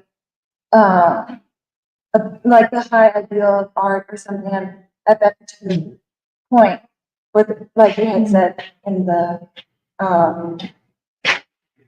like how European modernity has existed for a particular period of time. And I think that's interesting because it concretizes something in my mind about what we mean by civilization and why that's now in question in the 21st century. And the reason why I'm kind of buzzing about it is because on the one hand, it could be like, well, we're looking at, okay, so the other thing I was interested in also was that Armageddon thing. The Armageddon concept, meaning like, and like, we're talking about a transition, an axiomatic period. But what this also considers is what you had mentioned, the social system or civilization, the moral, like what values literally define what is true, what is beautiful. Like if the art of the Persian, whether that be the mosques, the buildings, and then like what do they represent? Why? Or specifically, like you had mentioned, Doc, with the language, and also like the I guess the Nation of Islam point that you had made, that the reform movement, like that example, shows something of what is to come in a new period, meaning the redefining of what is religion on the basis of, or what is the state or civilization, what is its actual basics.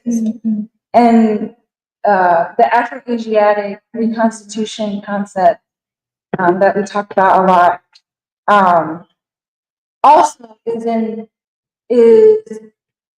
a investigation of what that really would look like. We were trying to investigate what that would look like, what the language, what concepts are we thinking about in either like science, philosophy. Because, for example, we had mentioned before, we talked about before about how the Arabic language is an Afro-Asiatic language, but similar to the point that we're making about Persia, it's also very old. How is it possible that something very old is also very futuristic? And so in the context of what is dying and how things die based off of the choices or historical situations that happen, what I think I have a different viewpoint, or at least I think people are coming to a different viewpoint of what the future looks like, obviously. But like, I think it's interesting because one civilization cannot be based on war, and that's or even white supremacy, or maybe the transatlantic slave trade. Like, what's the contradiction that forced the European civilization to collapse? Even if in the context of Asia, technically it would be a part of it, And also, Du Bois would say everything that Europe had also comes from Africa and Asia. So how is it possible that a civilization which had a certain potential also reaches a certain contradiction with America, which has another potential? Because the thing with Martin Luther King is that he is, in my sense, like the reason why it's emotional for me to go back to King is because he's fighting for civilization. He's talking on civilizational terms. Like if you read the novels and boys like Dark Princess, these are civilizational terms. If you can see a people anew, these are, and that's a new way. That's a way of thinking that is that the whether it be white supremacists or Ted Cruz, whatever, want the American people to think about, even though they are strategically aligning themselves on goals to swap. The West has to have hegemony, etc. Like they're thinking in civilization terms as well. But the reason why I bring King up is because of his new concepts, of a new people that arises from the Third American Revolution. And so, like, yes, there is a new people in America that is different. And the struggle now, Armageddon, is like not just the theatrical or dramatic, but has to do with the spiritual and like human experience of a transition of power, whether on the individual level, on the level between states and governments, and the elite level, like you had said, or that breakdown of an elite consensus is like huge. But I just think that's interesting because you would think that a war would be a complete massacre, but we're not entirely talking about that. Like, what is death? What is life? Are we alive now? Are we willing to live? What are we fighting for? Like, what is being awake in a revolution? What is being asleep in a revolution? Like, we're entering, or maybe we've already entered the war of Armageddon, and we're now seeing ways to struggle. You know, like, I think that's an interesting concept. In my mind, I'm working it through, and it won't just be, in a sense, nuclear, because I don't know, the nature of the what you had mentioned, the October 7th. Why? There's a question with that. Why now did October 7th occur? And if Israel is a certain, or maybe this is my particular opinion, and I could be wrong about this, but like, what is Israel? And what is its relationship to America? Why did Israel attack Gaza? Where was Biden? What state is the American government or the state itself in, whether it be fragile or, I would say that it's fragile. And so those questions are very interesting to me, and it makes it clear, or in my head, I'm thinking more clearly that Iran, the situation that Iran has been in, like that it is not dependent on any certain outer force in a way. It also makes a difference because then Iran and the Iranian people are living in a place that we're not living in because they're thinking about the world as it relates to Africa, as it relates to China. And, in preschool, we can talk about new developments of these countries as if it's nothing because we look at the world, in a true sense. We're not, burdened by American hegemonic ideology. And so, like, I would believe that the Iran government and its people would also see, the rest of the Afro-Asiatic world similar as we do. And that makes a difference, too, to their decisions. But Go ahead, Joe.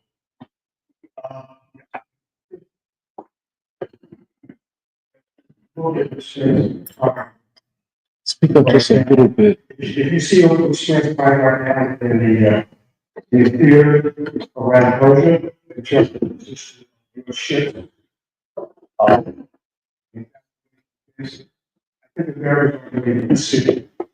Speak up just a little bit. I said, if you look at the position of a nation and the evacuation of bases in the area, I think the decision already been made to go to war. The question is, now that we go to war, to the theater, to justify into the war, and to use and justify the use of that. I don't think that if we're using nuclear weapons, they will be in the United States.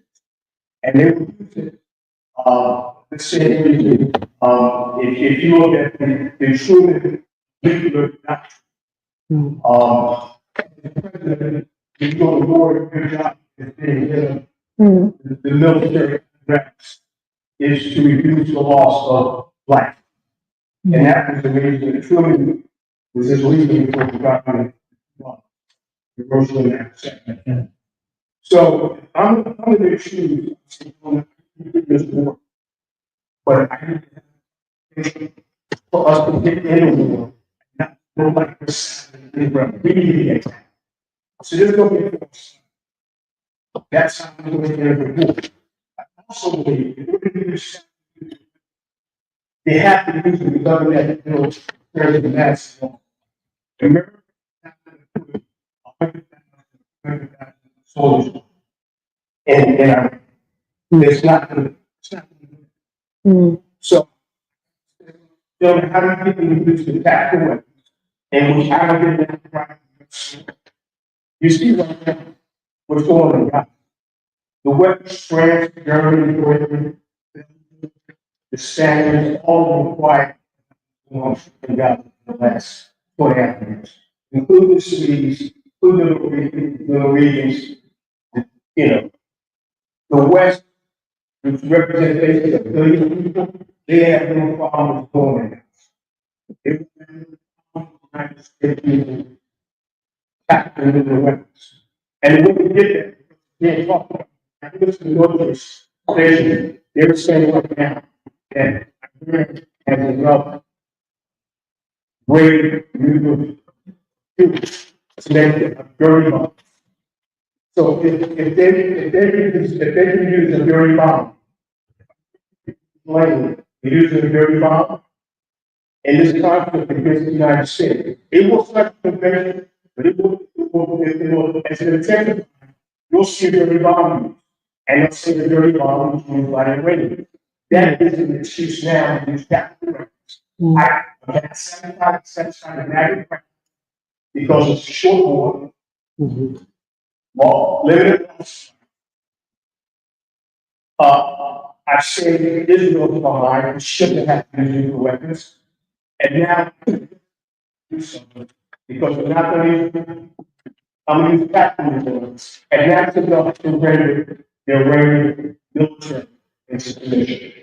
And I'm going to choose, that's my thing. And the military doesn't confident is that Iran is going to use dirty bomb. So that means they are saying that means they are even any of the people that I heard who would falsify America. Dirty bomb. If you see when Israel attacked, there were people within the borders of Iran from the government in Germany. Those people are still there. They're still super cell. So my as State America facing the international court, we didn't want to use weapons. We didn't introduce them, but they were introduced to the theater. We wanted to save lives. And everybody knows live. You know, you work with a lot, you know your life is alive, you got to kind of live with. That's the kind of life that you ain't going to have to live. If I was in the United States, I would tackle nuclear weapons, short war, say I'm going to enjoy weapons, false flag, I'm in a space, I'm still in the empire, and I'm still where I need to be in the Middle East. You know, Saudi Arabia, far like in terms of that same, if you know, Turkey is the big dog. This is how we grow. Turkey is the big dog, and we're Turkey is a native. Okay, and Turkey is the acquired. Okay, so if you know, where's Turkey? How can Turkey actually come from and say, we will not accept this nation as a NATO? So it's not just the West. That's why I got and Turkey's why I got. I mean, Turkey is that's this. And so I push it. I see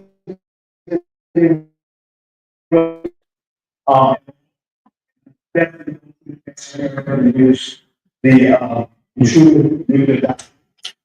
Set up one more time. You don't see the Iranians, what? Sorry? So I didn't quite get it. You don't see it.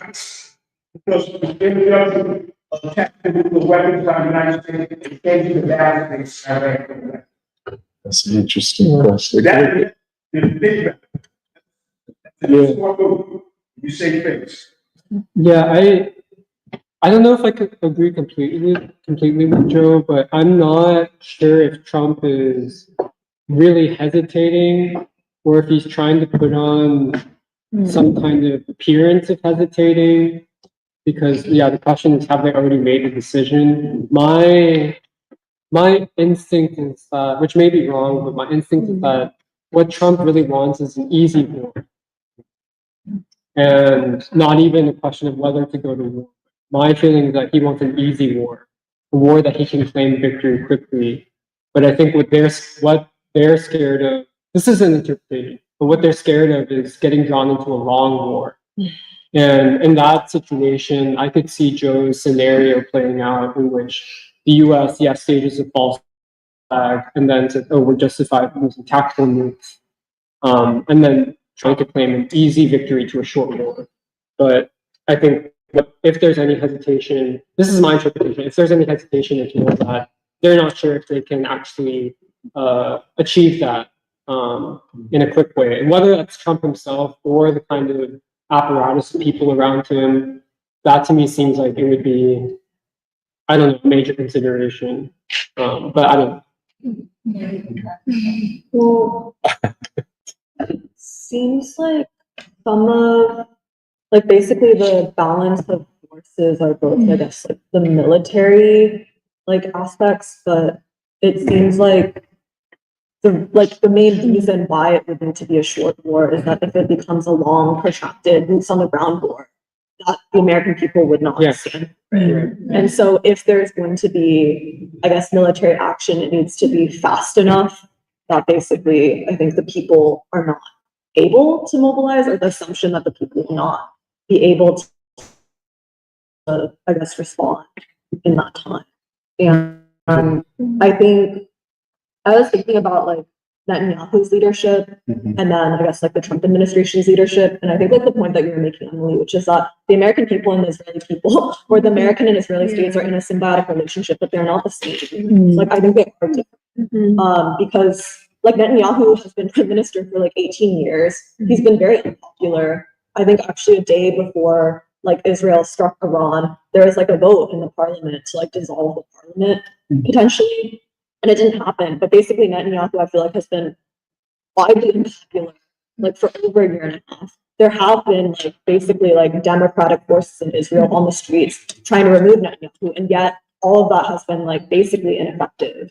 And I feel like in comparison, like basically the way that I see Israel is that it's not as though Netanyahu has a super like strong democratic mandate of like incredible support, but there's also like relatively low democratic capacity of the Israeli people, where they are willing to be dragged into war. Like basically in the end, I feel like they do support the war and they're willing to kill all these people. Like they do consent to it. They might not be like, they may be varyingly like enthusiastic or like varyingly optimistic about what the future holds, but they do consent to it.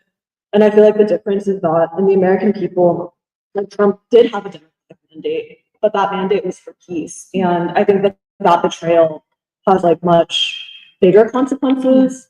And so I feel like part of it is that maybe Trump personally, like, I don't know, maybe he does personally want like a short war, but I feel like what you were saying in like the beginning remarks are also that Trump doesn't control like ultimate reality. Like he is counterbalanced and also like basically pushed by different forces, like some of which are like the Iranian civilization state, like the world forces of China, Russia, the consciousness of darker humanity. But I feel like very importantly, like the American people as well. Yeah. And yeah, and I think one other thought that I was having was like, yeah, like what is the basis for the civilization state, and what I guess creates that kind of strength or like stability or like consolidation of support. And I feel like in some ways, I was thinking a lot about that Du Bois quote about how important it is for man to actually know man, because I think some of that is, it has, like, I feel like that's implicit, like in some ways that has to be the implicit assumption of the civilization, that man does know man or that man can know. And that's where leadership basically emerges from. Like knowing, like basically knowing like on a deep level, like these are the aspirations of human beings, or these are the way that people like think or aspire or move. And yeah, and I think it's like interesting thinking about like Trump's original ascent, where you would say that in some ways, like he was like the figure of man knowing man, or at least knowing like the suffering of the American people. But I think ultimately, I feel like that's when, I guess when we say like there's a democratic mandate, that mandate rests on like actually knowing what people want and being sensitive to that, and not just in like a strategic sense of like, oh, like the polling data says this, or like we think that we can do this.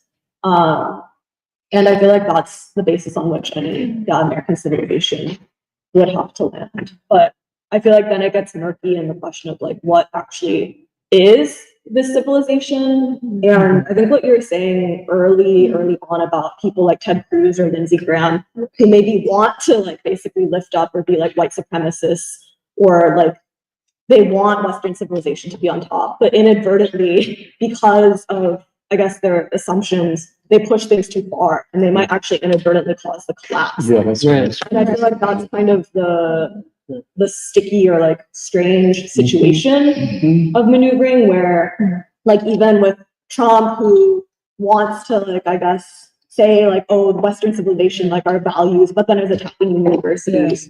I feel like it's, yeah, I think it's just a weird situation that shows why it's important to have the civilizational framework, and why like ideological clarity is really important.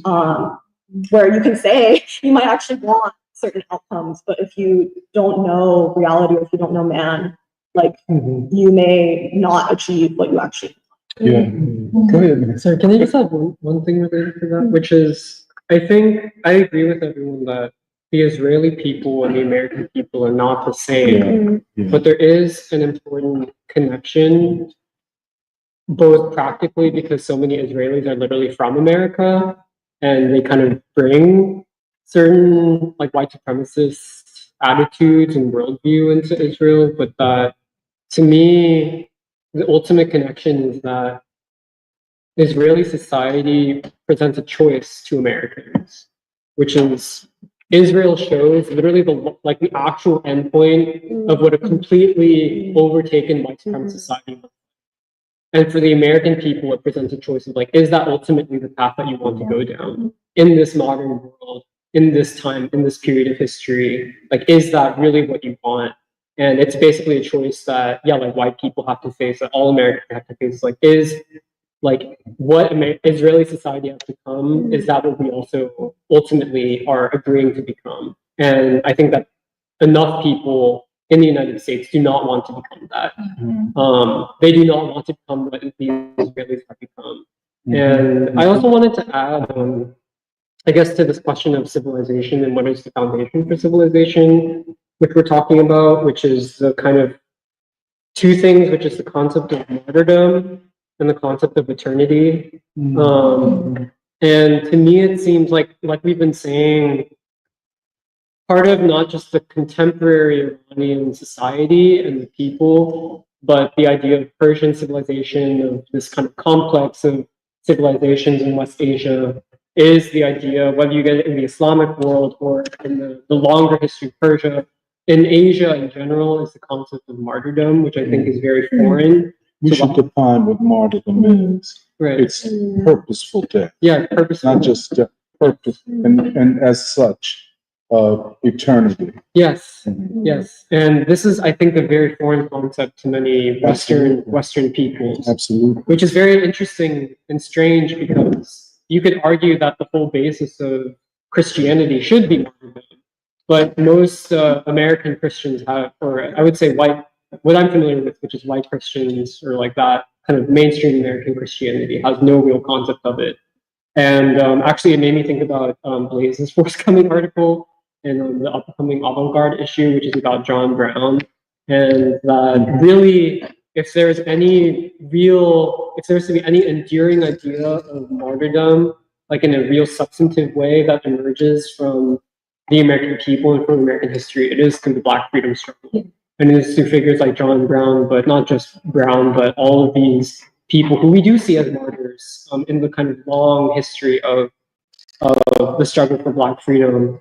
And I think related to that is, basically like what gives the ability to make for the martyr to make a certain choice is basically a concept of eternity, or you could say is Du Bois's idea of the immortal child. And I think for me, like if out of kind of the rubble and destruction and chaos of the Western civilization today, if there's something new to be created, like I think we've said this, like this is free school's thesis in a lot of ways, but like it is out of kind of what has been created through the Black freedom struggle and through Afro-America. But yeah, especially, I don't know, I was thinking about those concepts of martyrdom and of eternity. And for the American people, like it is really, can you reach towards something higher? And reach towards like a way of looking at the world, but also making moral choices, which is not just about yourself, but is about, essentially like something far beyond you. And that really, to me, would be the basis of an actual new civilization. Yeah. Can I just say, like this very question of, I've just been really thinking a lot about what we've been saying about what kind of choice presents itself to the American people and the necessity, because we are so faced with such a civilization war, the like urgent need for a civilization, like America to become a civilization of peace. And I think something as we're talking and about like what is there for, like what has like Western civilization been based upon, I feel like kickstarted so many questions that I feel like have been helpful for me to at least, I think, begin to situate or begin to see what we, like where we must go, or like what the task is before us. Because, okay, basically what I'm thinking and what you've been saying, Jeremiah, but also actually something that Serafina too was bringing up, but also even as early as when you brought up even the concept of how Armageddon is really actually framing so much of what, like how people or how we're really seeing things, or like the course of event. I feel like I'm realizing the really deep connections between even like a civilization and its imaginary, like concepts like martyrdom, the concepts like Armageddon, and like how that's actually like mediated by morality, basically. And like this is only now, I don't even think I can fully complete this thought, but essentially like the contrast like between like a white imaginary that like at one point, like if we were exploring, have we been exploring like, what Western civilization and through like Christianity, as we've been doing like a few months ago, and how it is that like Christianity is so shaped like European or even like now American, or even especially white American like concepts around like, or even the like a white kind of imaginary, like the concept of like something like Armageddon is like apocalyptic, but in some ways like a certain kind of salvation emerges for like a very specific kind of chosen people. But instead, in like the Black imaginary, like the concept of like Armageddon, especially brought like forward by the interview, which I'm now really eager to like listen more carefully and take some more time to sit with, like can be something that like purifies or transforms the world into something like the values of like humanity can actually be reforged, or like something like, as you were saying, something can really actually have a chance to like perish or be cleansed or to be excised from humanity, whiteness, and actually create something new, like something like really like as simple as, it's for me like really seeing this contrast. I feel like what we're really doing, and this is also being brought out by our conversations about what like Persian, Iranian, Asiatic civilization poses in light of such a like dying and like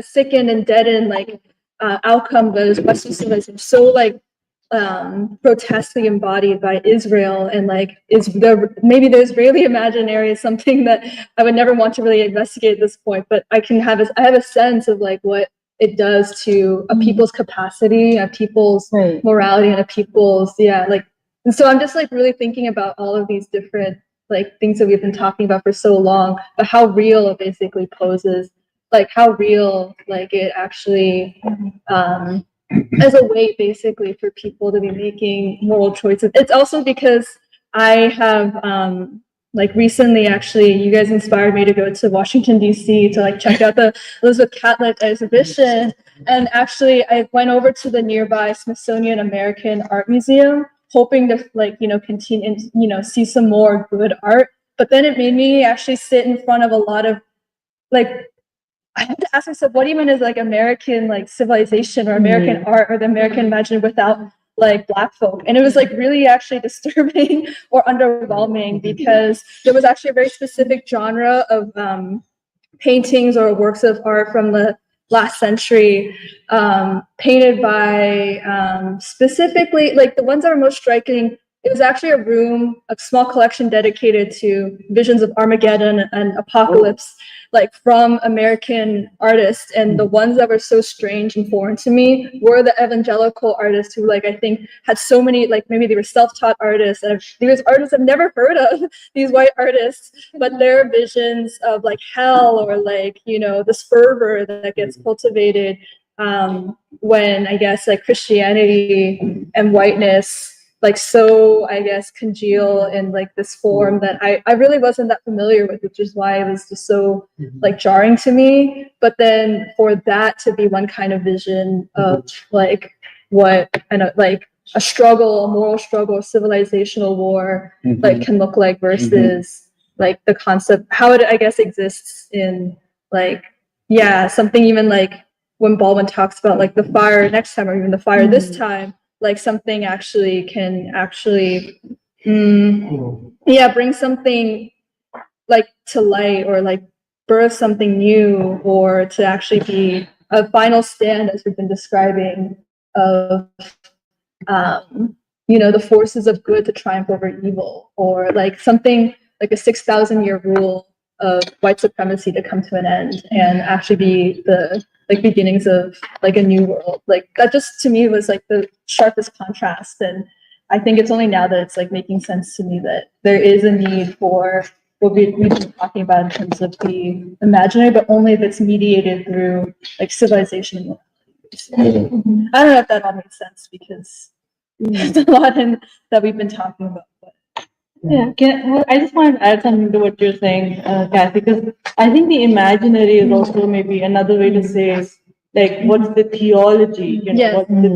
What's like the, and I think, like, for the Israelis, they believe they are God, they really think that they have the right to determine everybody's destiny, that, and that's why that October 7th thing, I mean, it's literally a sin against, against God. I mean, there's, how dare you? And I mean, you're right. I think it goes back to the whole implication of, that world in Africa. The whole implication of Christianity in colonialism. Right. And maybe, it's also part by the American people have retreated from religion. Is because religious institutions have bought into the theology that the white man is God, and then on the other hand, what you're saying, the nation of Islam, man is divine, the white man is God or man is divine. The black man is, This is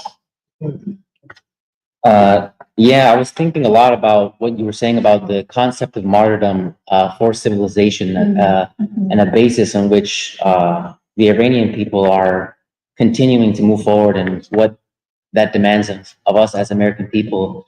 And I thought a lot about Diane Nash, actually, when in that King in the Wilderness interview, she said that, we were unwilling to live in a segregated world. You could not segregate us. And so the world had to basically change around us. And that, to me, I mean, people did lose their lives over this. And they were willing to fight and put their lives on the line for this. But what is, I guess, compelling about it was that it came from a place of love that was not that I think could only be expressed through nonviolence. That had to be applied to your own people who were, I guess, descending further into the depths of what I believe the Israelis have descended to right now. That could have been the path of the American people with the kind of violence and terror that was going on in the South, and it. You know, I also really like this concept of Armageddon. Not to like romanticize anything about struggling and death and suffering, but really, I guess quoting the way the Nation of Islam talks about this world, thousands of years of struggling. He said that this was necessary to bring out within us who we must become, and so. That the horrors had to bring out this love, to bring out who we truly can and must be in the face of something so morally corrupt. You need an even more powerful force of love to essentially reach your full humanity. And that was necessary for the American people. And I guess I take that as the excitement of evil, as you were saying. And I see the shortcomings of, I guess, the white imaginary exemplified, even by like Tucker Carlson. Shout out to Tucker Carlson, great guy. He can see the end results and which we're going on and saying, "We don't want any part of that." He didn't have. Maybe he read The World in Africa and saw the Europe did it. But even the white poor are able to see the path in which I don't know if they would use whiteness, but the path in which this country has gone on, the lives that they have lived and are destined towards are immiseration and want something else, and that's good. We can do something with that. But that alternative, we have it within us, man. It's something that is within our grasp, something that's still alive today, and so. Yeah, I guess I'm feeling more optimistic.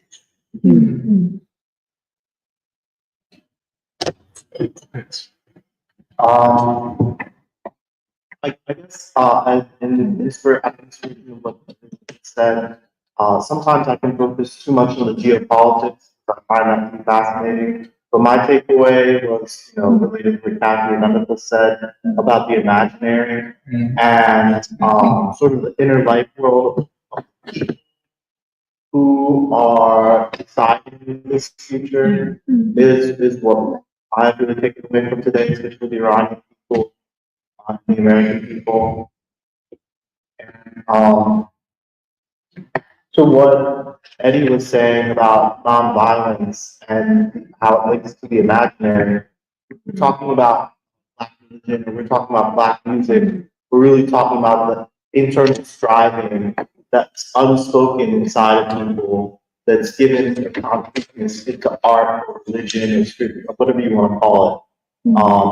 You know how we talk about Du Bois' chance and reason? The chance is the human part, the human element. And that's what we're sort of studying when it comes to music or religion. But it reminds me of the concept of jihad in Islam, because the Prophet Muhammad says explicitly there's the lesser jihad, which is the holy war against the enemies of Islam. But that'll always be second to the greater jihad, which is the struggle, for your internals. And I've always translated struggle to mean strive.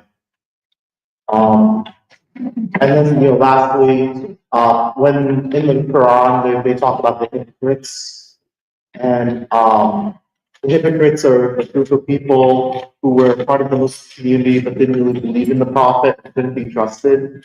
And it's always said in Islam that even the most loyal servants of the Prophet Muhammad would think of themselves as hypocrites because they would doubt their own loyalty to their religion. They would doubt their faith. they would doubt themselves. And, I think that's what the struggle for nonviolence is. Is a way for humans to resolve that within themselves. I was just looking at the headline of the New York Times just now, which says U.S. deploys B-52 bombers as Trump plans to meet national security team. I wish to go back to what is my basic thing about this war, that the United States has never fought a quote enemy like Iran. Never. Certainly in the post-World War II period, the United States has picked on weaker, smaller nations. It has never fought a war with a nation of 100 million people that is at this level of technological, military technology, where the population is highly educated and where the society is highly organized. So, I just want to say that I don't think we can lose sight of that. Yeah. Everyone admits that they can't fight a long war, an attritional war, because Iran would win it, because Iran's society is stronger. If they want to use tactical nuclear weapons, that creates a paradox of a whole different level, because then the world will have to decide, and not the leaders. Humanity will decide, and see, part of the U.S. waging of wars is to create, like they call, a coalition of the willing, that is compliant governments. But what if the governments that comply with your tactics in war are overturned by their own people? Et cetera, et cetera, et cetera, including the people of the United States. So I would say, there's a kind of street saying, you study long and you study wrong. I don't think there's a way. I cannot see a way to the United States winning a war with Iran. I cannot see it for all kinds of reasons. American politics would militate towards a U.S. defeat. The politics of the nation, not to mention the American people, and I just want to end on this. We have been right for 2, 3, 4 years about this, and I think this issue of avant-garde will forever sever our relationships with this phony, obscurantist, so-called left. Let them go. And those who are following them, let them find their way back to something reasonable. We can't, I'll just say this. I mean, there are many young people, students and so on, that come through the free school. They leave, many leave. And, it raises question marks for us. Could we have done our work better? Could we have been more whatever? I think now matters are becoming clear. And I say this, find your way back. It's on you now. We've done all we could do. And I think this issue dedicated to Muhammad Ali, one of the great fighters for peace, the 20th century, and then the interview and all of the other articles which say beyond, we cannot reverse where we've been and where we're going, and it is right, and so on. So I don't think they can win. Let Trump decide wrong. It's on you now, Dawn. If you want to go down, you can't win this one. It's not in the cards. And this is what The new normal is U.S. loses war, not wins war. This is the new normal. Let's get it in our heads. They will lose. They cannot win. Okay, you want to use nuclear weapons? Even then, you cannot win, as horrible as it is. Were you going to use them on Tehran? Okay. And then what? And then what? I think my last one. We've crossed the Rubicon. It is now a new epoch. We're at the beginning of it. And I guess all of the questions of, like, has there ever been Western civilization? There are many people who question it, including Baldwin. But I would make the argument, yes, there has been, but it is Westerners that delivered fatal blows to their own civilization. They would not hear their better angels. They listened to war makers because, see, that was always, and was so right, the contradiction between civilization and white supremacy. And they tried to walk that thin line and be both civilized and white supremacist, and it didn't work. And every guy is right. And preschool, it's just almost embarrassing how right we have been. It is, it is Martin Luther King. There is no nation. There is no American civilization. And they all said the same thing. Du Bois said it, King said, my journey to nonviolence, I had to go to the East. Du Bois is the same thing.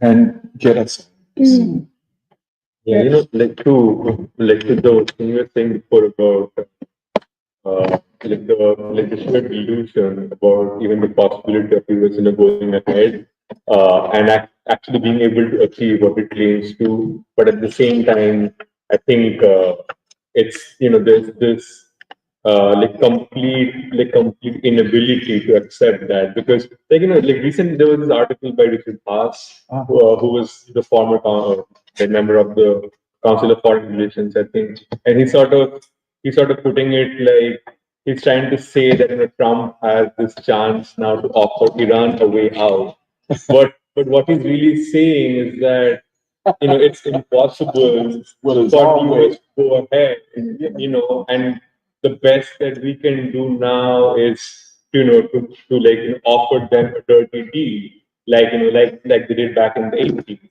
And but it just shows that no matter what you come to, no matter what the world comes to, and no matter what no matter what depth the power of the US imperialism comes to, they're not going to be able to accept they're not going to be able to give up on the ideological on the narrative on the narrative struggle front that are built up, and they're always going to try to frame it as yes, this is our way, to be the savior to Iran and so on. But I just mention it because it's it's I think even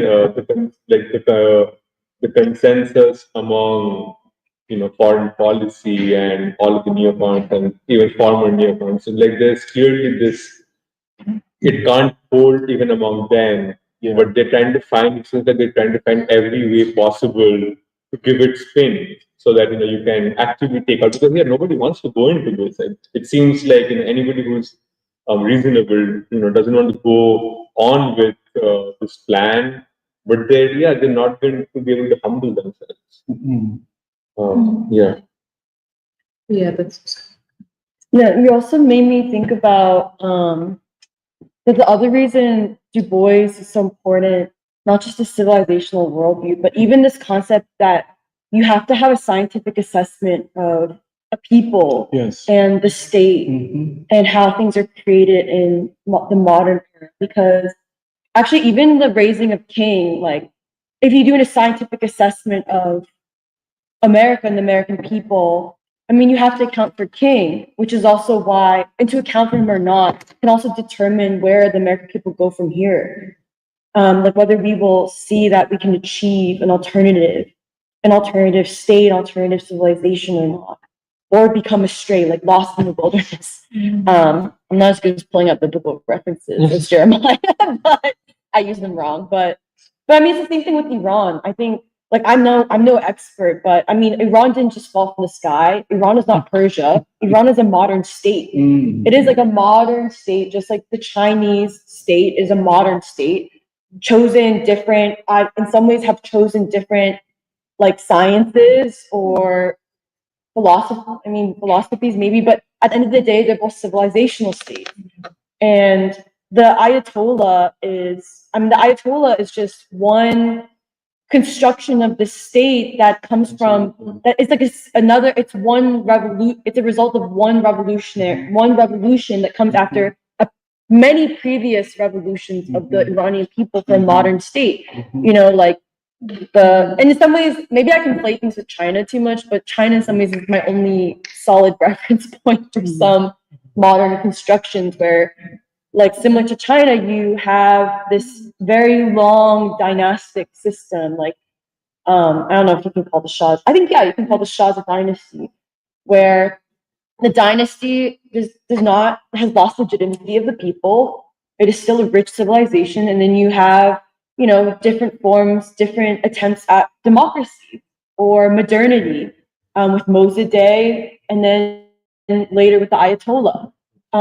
And the Ayatollah, it's what you were saying. The Ayatollah is, you know, people want to make the Ayatollah seem like regressive, backwards, like anti-woman, like, you know, just very like that the Iranians are a barbaric Islamic state. But I mean, actually, to my understanding, the Ayatollah in the current state it was an explicit clapback of, like, we will not be a white Western modern state. Like, our civilization has roots. I mean, it's basically a certain construction of trying to maintain a certain civilization. And yeah, I don't know. I thought that was important because, I mean, in some ways, the question is also like, you have to be able to understand, like, the revolutionary struggles that actually qualitatively change and constitute the people and the states they produce. And I mean, that's the same question in America, I think, which is why King becomes so important. I mean, King is not just like a preacher or even like the way people reduce revolutionaries today. In a lot of ways, he was proposing. I mean, he's like kind of like a baby state. He was like a statesman in some way. He was proposing an alternative state, an alternative path to a state. And I just wanted to raise up what you said again, Doc, about I never thought about Iran as able to do both conventional and asymmetric warfare, because the way I was interpreted asymmetric warfare was like the power of asymmetric warfare is like, I know there's tactics involved, but also some of it, the tactics depend on the people, basically the people being very ideologically committed against a technologically advanced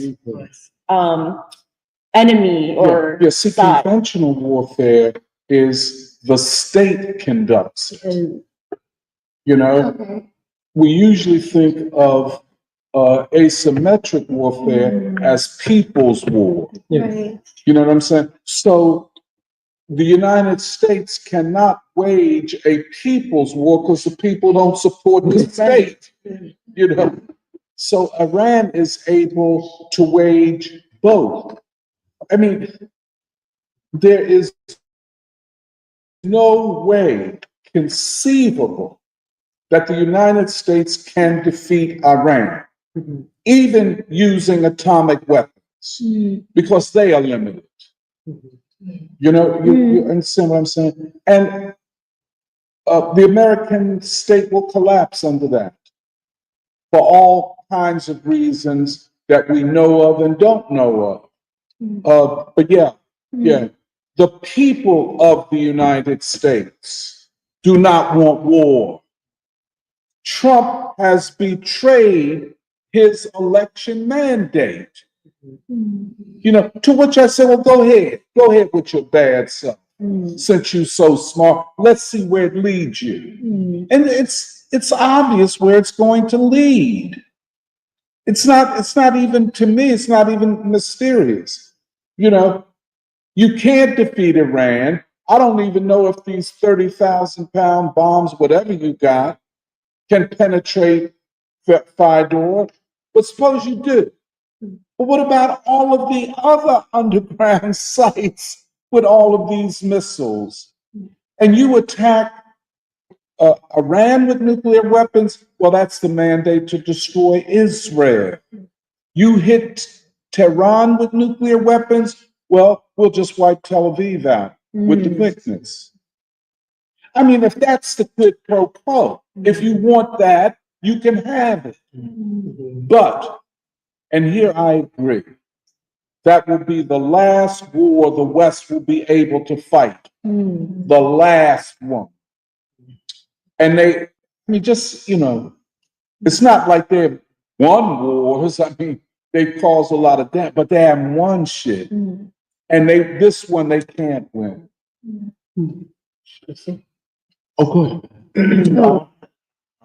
To help individualize the asymmetric warfare, because Iran, I was arguing with my with a conservative person, because he was saying, oh, there won't be a need to put boots on the ground, because the U.S. will just bomb that would be it. But we saw with the campaign against ISIS, it was not a conventional state, or the Houthis, that they were not able to bomb them into submission. Nope. And it was only Iran's ability to raise what they call the popular mobilization units. Yes. And those on the field, you know, and they weren't from Iran, they weren't, it's the unique character of the Shia revolution. And the fact that these organizations are parallel to the state, it's a unique configuration. Yes. Not any other. I don't know if it's civilization, I don't consider Shia Islam. It's both modern and civilizational. You know, I could say something, you know, just like they ridicule the way that the Chinese political system is organized, or the North Korean political system. But one thing is for certain, North Korea, on any measure, is stronger than South Korea. You know, South Korea is depressed. There's an article in the New York Times today, by the way. The people of South Korea are deeply depressed, alienated, and so on. It's not the same in North Korea, even though materially North Korea is not on the level of South Korea. So, I'll shut my mouth, obviously. And that's why you see, you can wage two kinds of war at the same time, because the people are prepared to defend the state. That's what defines a civilization state. There is an intimate connection between myself, my children, my family, my values, what I think is right and wrong, and the state, which upholds all of that. And so it is the same in China. We don't know it in the West. The liberal state is a state that says we will defend the individual. But beyond the individual, what is there?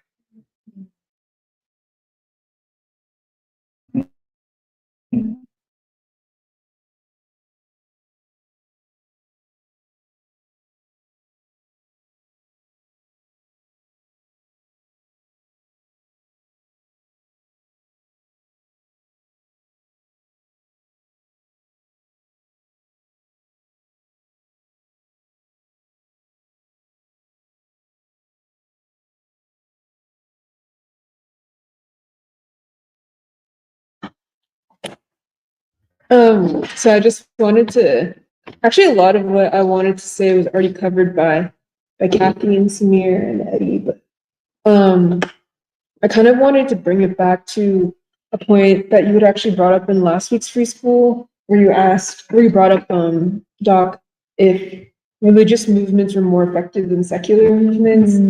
And I'm asking this question in the context of both the interview with Minister Ishmael and also in assessing the Iranian state and the Iranian people. And yeah, it made me like, I've just been trying to connect certain dots between like the discussions we've been having in various reading groups. But one question that came to mind was, when does prophecy become fulfilled? And what are the circumstances in which art, science, theology, religion actually work together to articulate a more complete truth? And I don't think it's actually very common. At least you don't see it in Western civilization, like those things, art, science, religion, theology, working together.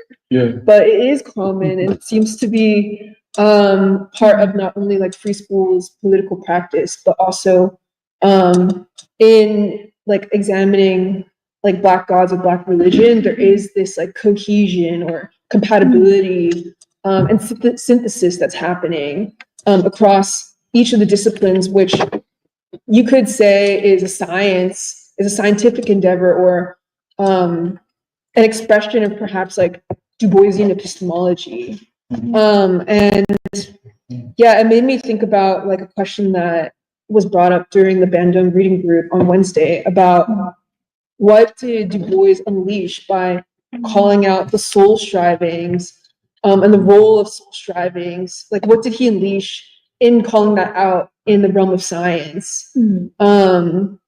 And how science is the application of principle, or the concretize, being able to make concepts and ideas concrete. So like for the concept of like martyrdom, for example, like that becomes so much more clear and concrete when you bring up the example of the Palestinian people, or Mamie Till, or Diane Nash, and like the sit-ins in the civil rights movement, and how that's really important for the people, how it's important for the ordinary human being to begin even understanding and processing like events, and also to be making certain choices. So yeah, I was just thinking about that, and how Du Bois has a concept, has a theory for a human being that doesn't, that like that, and how new that is to have the theory of the human being, to bring in something like law and chance, and yeah, and how like in certain times like this time, that there's a lot of compatibility with like the way the Nation of Islam thinks about prophecy, or yeah, the fulfillment of prophecy. So the one other thing I wanted to bring up is like we were talking a lot about like civilization, and how like does America, like could you even consider the West as having a civilization, or like the Iranian civilization versus like the Chinese civilization, and how that impacts the state and the way the people make moral choices. And yeah, I was just like, this is not like a fully formed thought, but yeah, when it comes to something like civilization, like I think that is another realm in which, like, how is it that we're able to even begin describing this like incalculable, something incalculable about the human being, and how there's a certain logic to that calculus that the human being possesses, and how that is something that, yeah, that can never really be taken away, and can never. What was incalculable? Say it one more time. That there's something incalculable about the human being and human striving, and that soul striving, and how that is the basis of human civilization. Wait, I want to add a bit more, because I'm thinking something really similar. But something that like I kept thinking about after people had mentioned it was like that category of evil that keeps sticking in my head, because there were, I think, different points and arguments that what made like this thing about this would be perhaps the final war that the West would wage. it would be the first war that we would lose, and it would set the precedent for the U.S. losing wars. Or I think when Serafina or Emily were talking about, or maybe not, the total exhaustion of Western civilization, or Serafina, what made possible this collapse like a bullets. I think what constitutes that inflection point is something that, like, I want to investigate, or it's worth investigating, because, for example, like when we talked about the students last year, and this courageous, very unified conscious stand that they took against, like, against the university as an arm of a warmongering state. Like, I feel like it can be explained with some of the things that Crystal was saying in terms of the role that striving of human being plays in the American historical process at this moment, which is perhaps even more exaggerated than 100 years ago because of how the white supremacist social system has evolved. You know, it's demanded a different development in the human being. But like the reason I want to locate like when this thing of evil arises in the American situation is like it explains a lot of what like Minister Ishmael was saying, but also certain things like Sun Ra that I connect to what you were saying in terms of why Sun Ra talks about order or balance or the equations in a way that's very similar to the NOI. But I also think it has to do with what you're saying about what happens when America for the last 50 years has proceeded on a science and a state that actually rejects King. Like, I feel like some of that evil is happening after King's assassination, where like something permanently has been altered or distorted in the American state, which is so dramatically in tension with the American people. And we especially see this with the youth. Because the reason I'm still thinking about the university, and I also wonder if we'll talk about it at the event next week, is I still can't, like, part of me still can't fathom that there was this great, like, united, conscious striving, and it was so cut down, and then a year later, just over and over again, whether it be like from your professors or from your peers, from media, from, you know, like every direction, students, but the American people in general, like just so gaslit, like so much forced to be a people in psychosis, so that you cannot locate like basically that striving, which is a struggle to like actually make a civilization that represents the people's.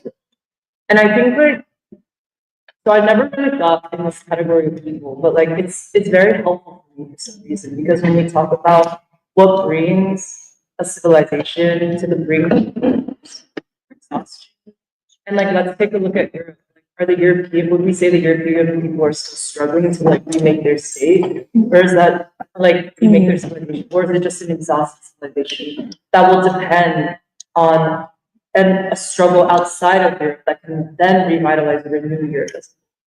You know, certain questions like this. And I think this thing of like evil explains some of it to me.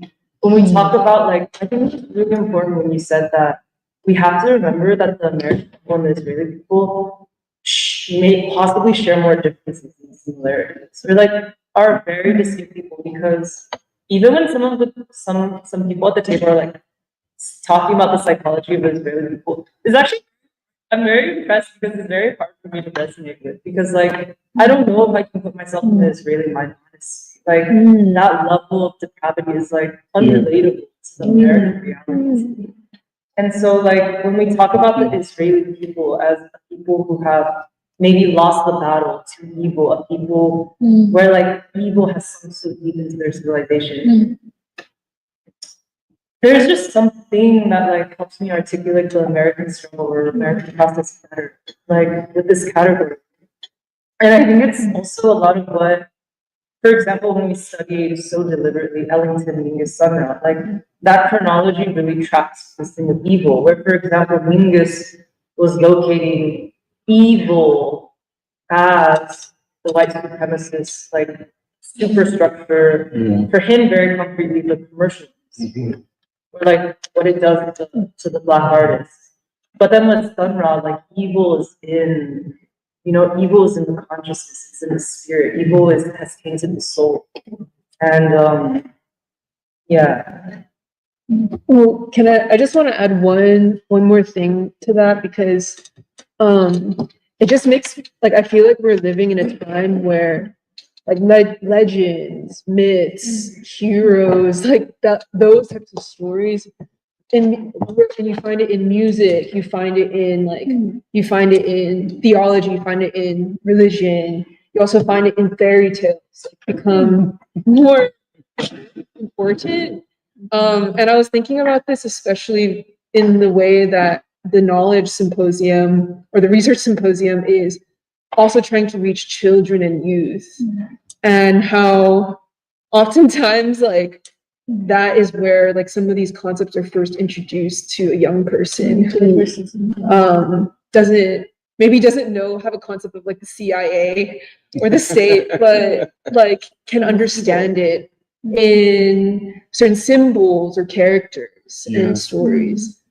So I feel like that's also why, like, the concept of evil becomes so much more clear when it's articulated to us through music, like through the musician, or through, like, the Nation of Islam's, like, prophecies. I wanted to bring up, two last things, which were, first of all, that in talking about a civilizational state, one of the interesting things is that I feel like Israel tries to take on the trappings of a civilizational state. Oh, really? I think so. Okay. Because, it's like they both want to present themselves as, like, a Western, modern, liberal state, but then they also invoke, like, the kind of appearance of essentially what you call Jewish civilization. And I say this more that they take on the mantle of Jewish victimization. Right, but I think that they really, because their whole thing is that we are, like, God has promised us this land. Oh, okay. Okay. And this is just what I think, because part of it too is that even in, like, let's say, like, American academia, there's, like, this whole field of Jewish studies in which the basic ideological function is to insist that there is such a thing as Jewish civilization, for example. And this forms the kind of ideological legitimacy of something like Israel, because otherwise, it is true, Israel looks like so out of place in the region where it is. And so, like, one part of it is, like, towards the West, they have to say, like, oh, we are a modern, liberal, bourgeois state. But in some ways, to try to kind of insist upon the fact that they belong there, they have to try to also attempt to justify, like, oh, we are kind of civilizational state. And that was just one thought I had, but then also related to this question of the Iranian state, funnily enough, I feel like one of the kind of unintended consequences of what's happening with Iran is that many people now, especially young people, are much more interested in the Ayatollah and his tweets on Twitter and his poetry and stuff. And it's very similar in a lot of ways to, for instance, like Yahya Sinwar, in which there's all this propaganda to try to demonize these leaders of especially the axis of resistance, and throughout the darker world. But ironically, like, maybe not all young people, but, like, growing numbers, I think, of young Americans in particular, then become interested in these people. Like, oh, who are they? And, like, yeah, there's all these people who are sharing stuff that the Ayatollah has been saying about, like, basically civilization, about, like, even, like, the gender roles in Iranian society. But I wanted to bring it up too because it's, like, an interesting kind of real life example of both someone, like, whether it's like the Ayatollah or even Sinwar himself as an example of, like, a leader of a people who is also an artist, in which, like, Sinwar has written, like, this novel, like The Thorn and the Carnation.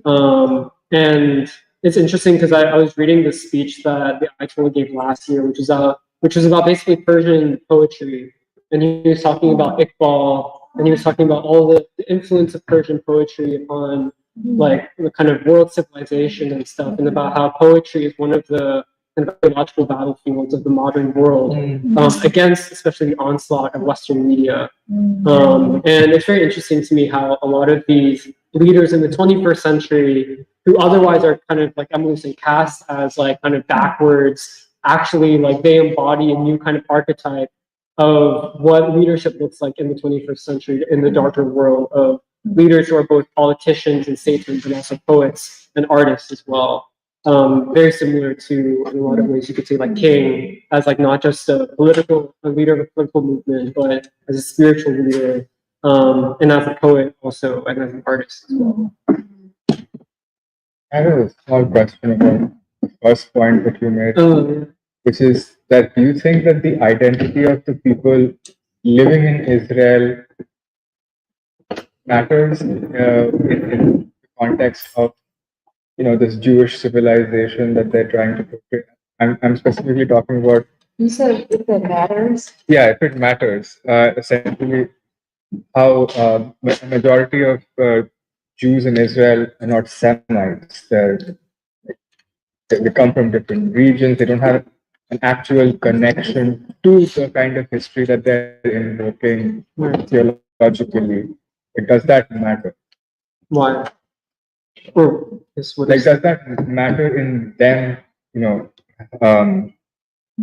Trying to like what you guys were talking about, like the Jewish civilization.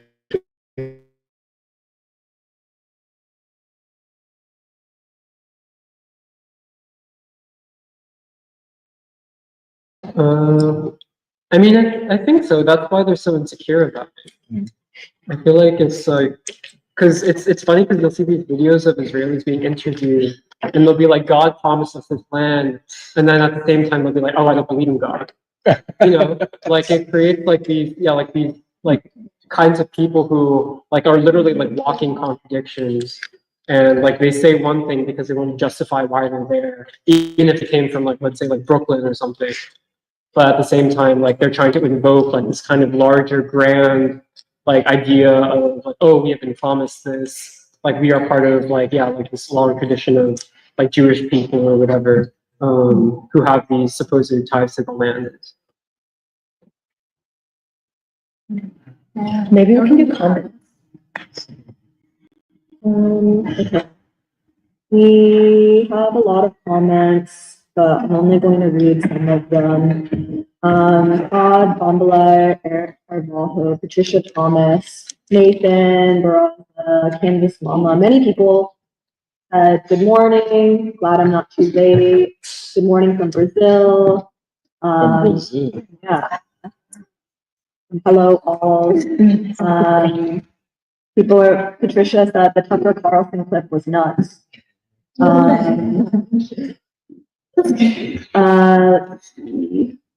Bambala says, yeah, there's this belief that the USA controls everything and it's better than everyone. Talking about like the evangelical support for Israel to trigger the war of Armageddon. That's why Texas donated these red heifer cows to Israel to try to like trigger the war, the apocalyptic war. Let's see.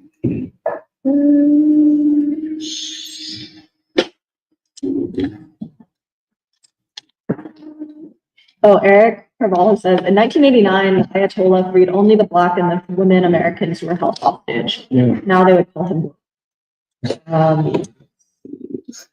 Scrolling. Ram Mohan Rai says, very true analysis.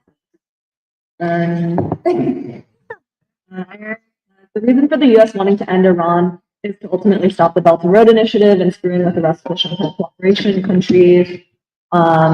China, BK says that based on China's monopoly on rare earth supply, China has the ability to cripple AI, drone, and weapons development globally via export restrictions. And then, so if China continues to export rare earths to the Western military-industrial complex, what does that tell us about China? And Tia Perry says, mainstream media has helped to bring us to this point. Kansas Mama said, I believe that what Tulsi said in the intelligence briefing was that Iran has everything it needs. It's not currently making weapons. It's waiting on its leadership to offer potential weapons making to like reverse the fatwa. Magna says, Chantanu's point is profound that a civilization state rises above sectarian divisions and acts on the moral imperative. It's the opposite of a neo-colonial state, which operates from partitions. The civilization state is the next stage of history. Yeah.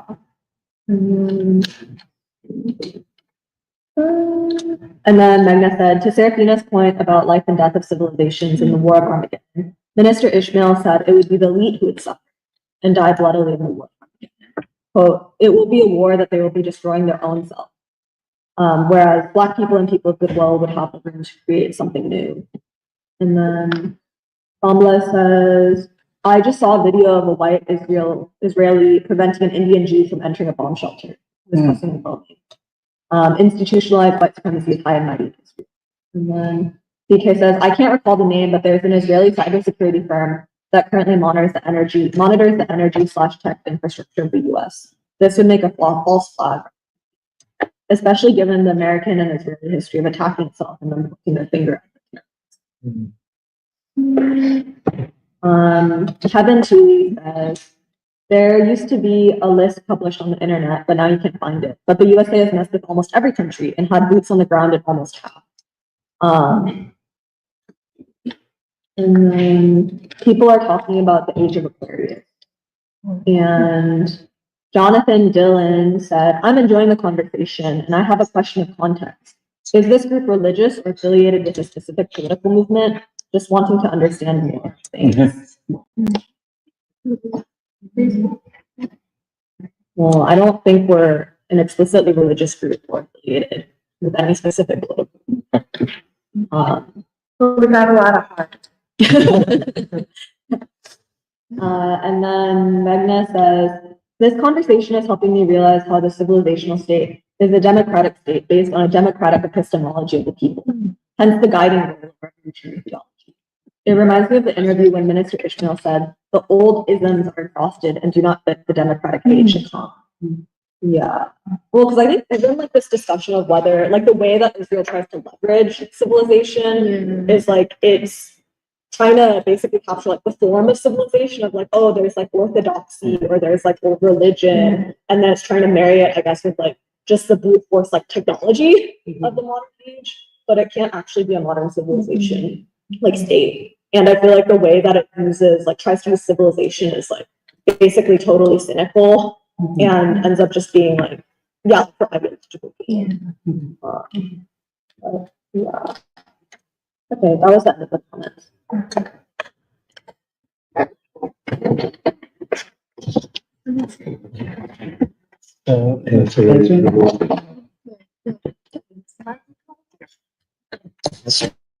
It's 2 o'clock, I think.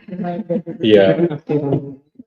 But we can just, so like, just to remind everybody that's watching us online, next Saturday we will not be having our usual live stream, but instead we'll be having the first day, actually the second day of our 3-day symposium titled W.B. Du Bois and the New World Movement of Thought. And so we'll be live streaming the event for both days, on Saturday and Sunday. So we'll see you all starting at 10 in the morning on Saturday and 1 p.m. on Sunday. Question, are we going to live stream the event from the Lucian Black? We'll try to. I think we should. Yeah. Well, we should decide. No, I think, the first day of the event is coming up this Tuesday. It's in the Lucian Blackwell History Journal Library. And it will be basically a public lecture, a talk on Du Bois as the architect of the New World Movement of Thought.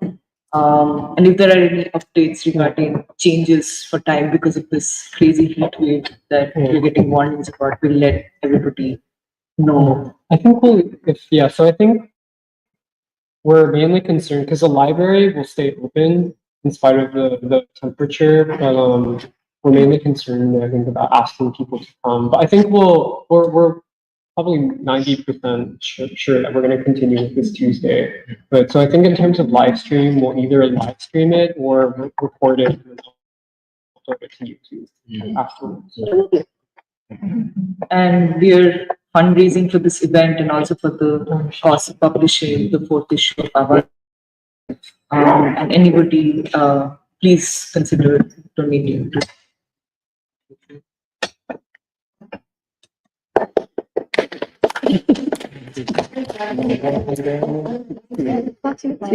No, it's not that. But it's over. It's over. Like, the ceremony's done.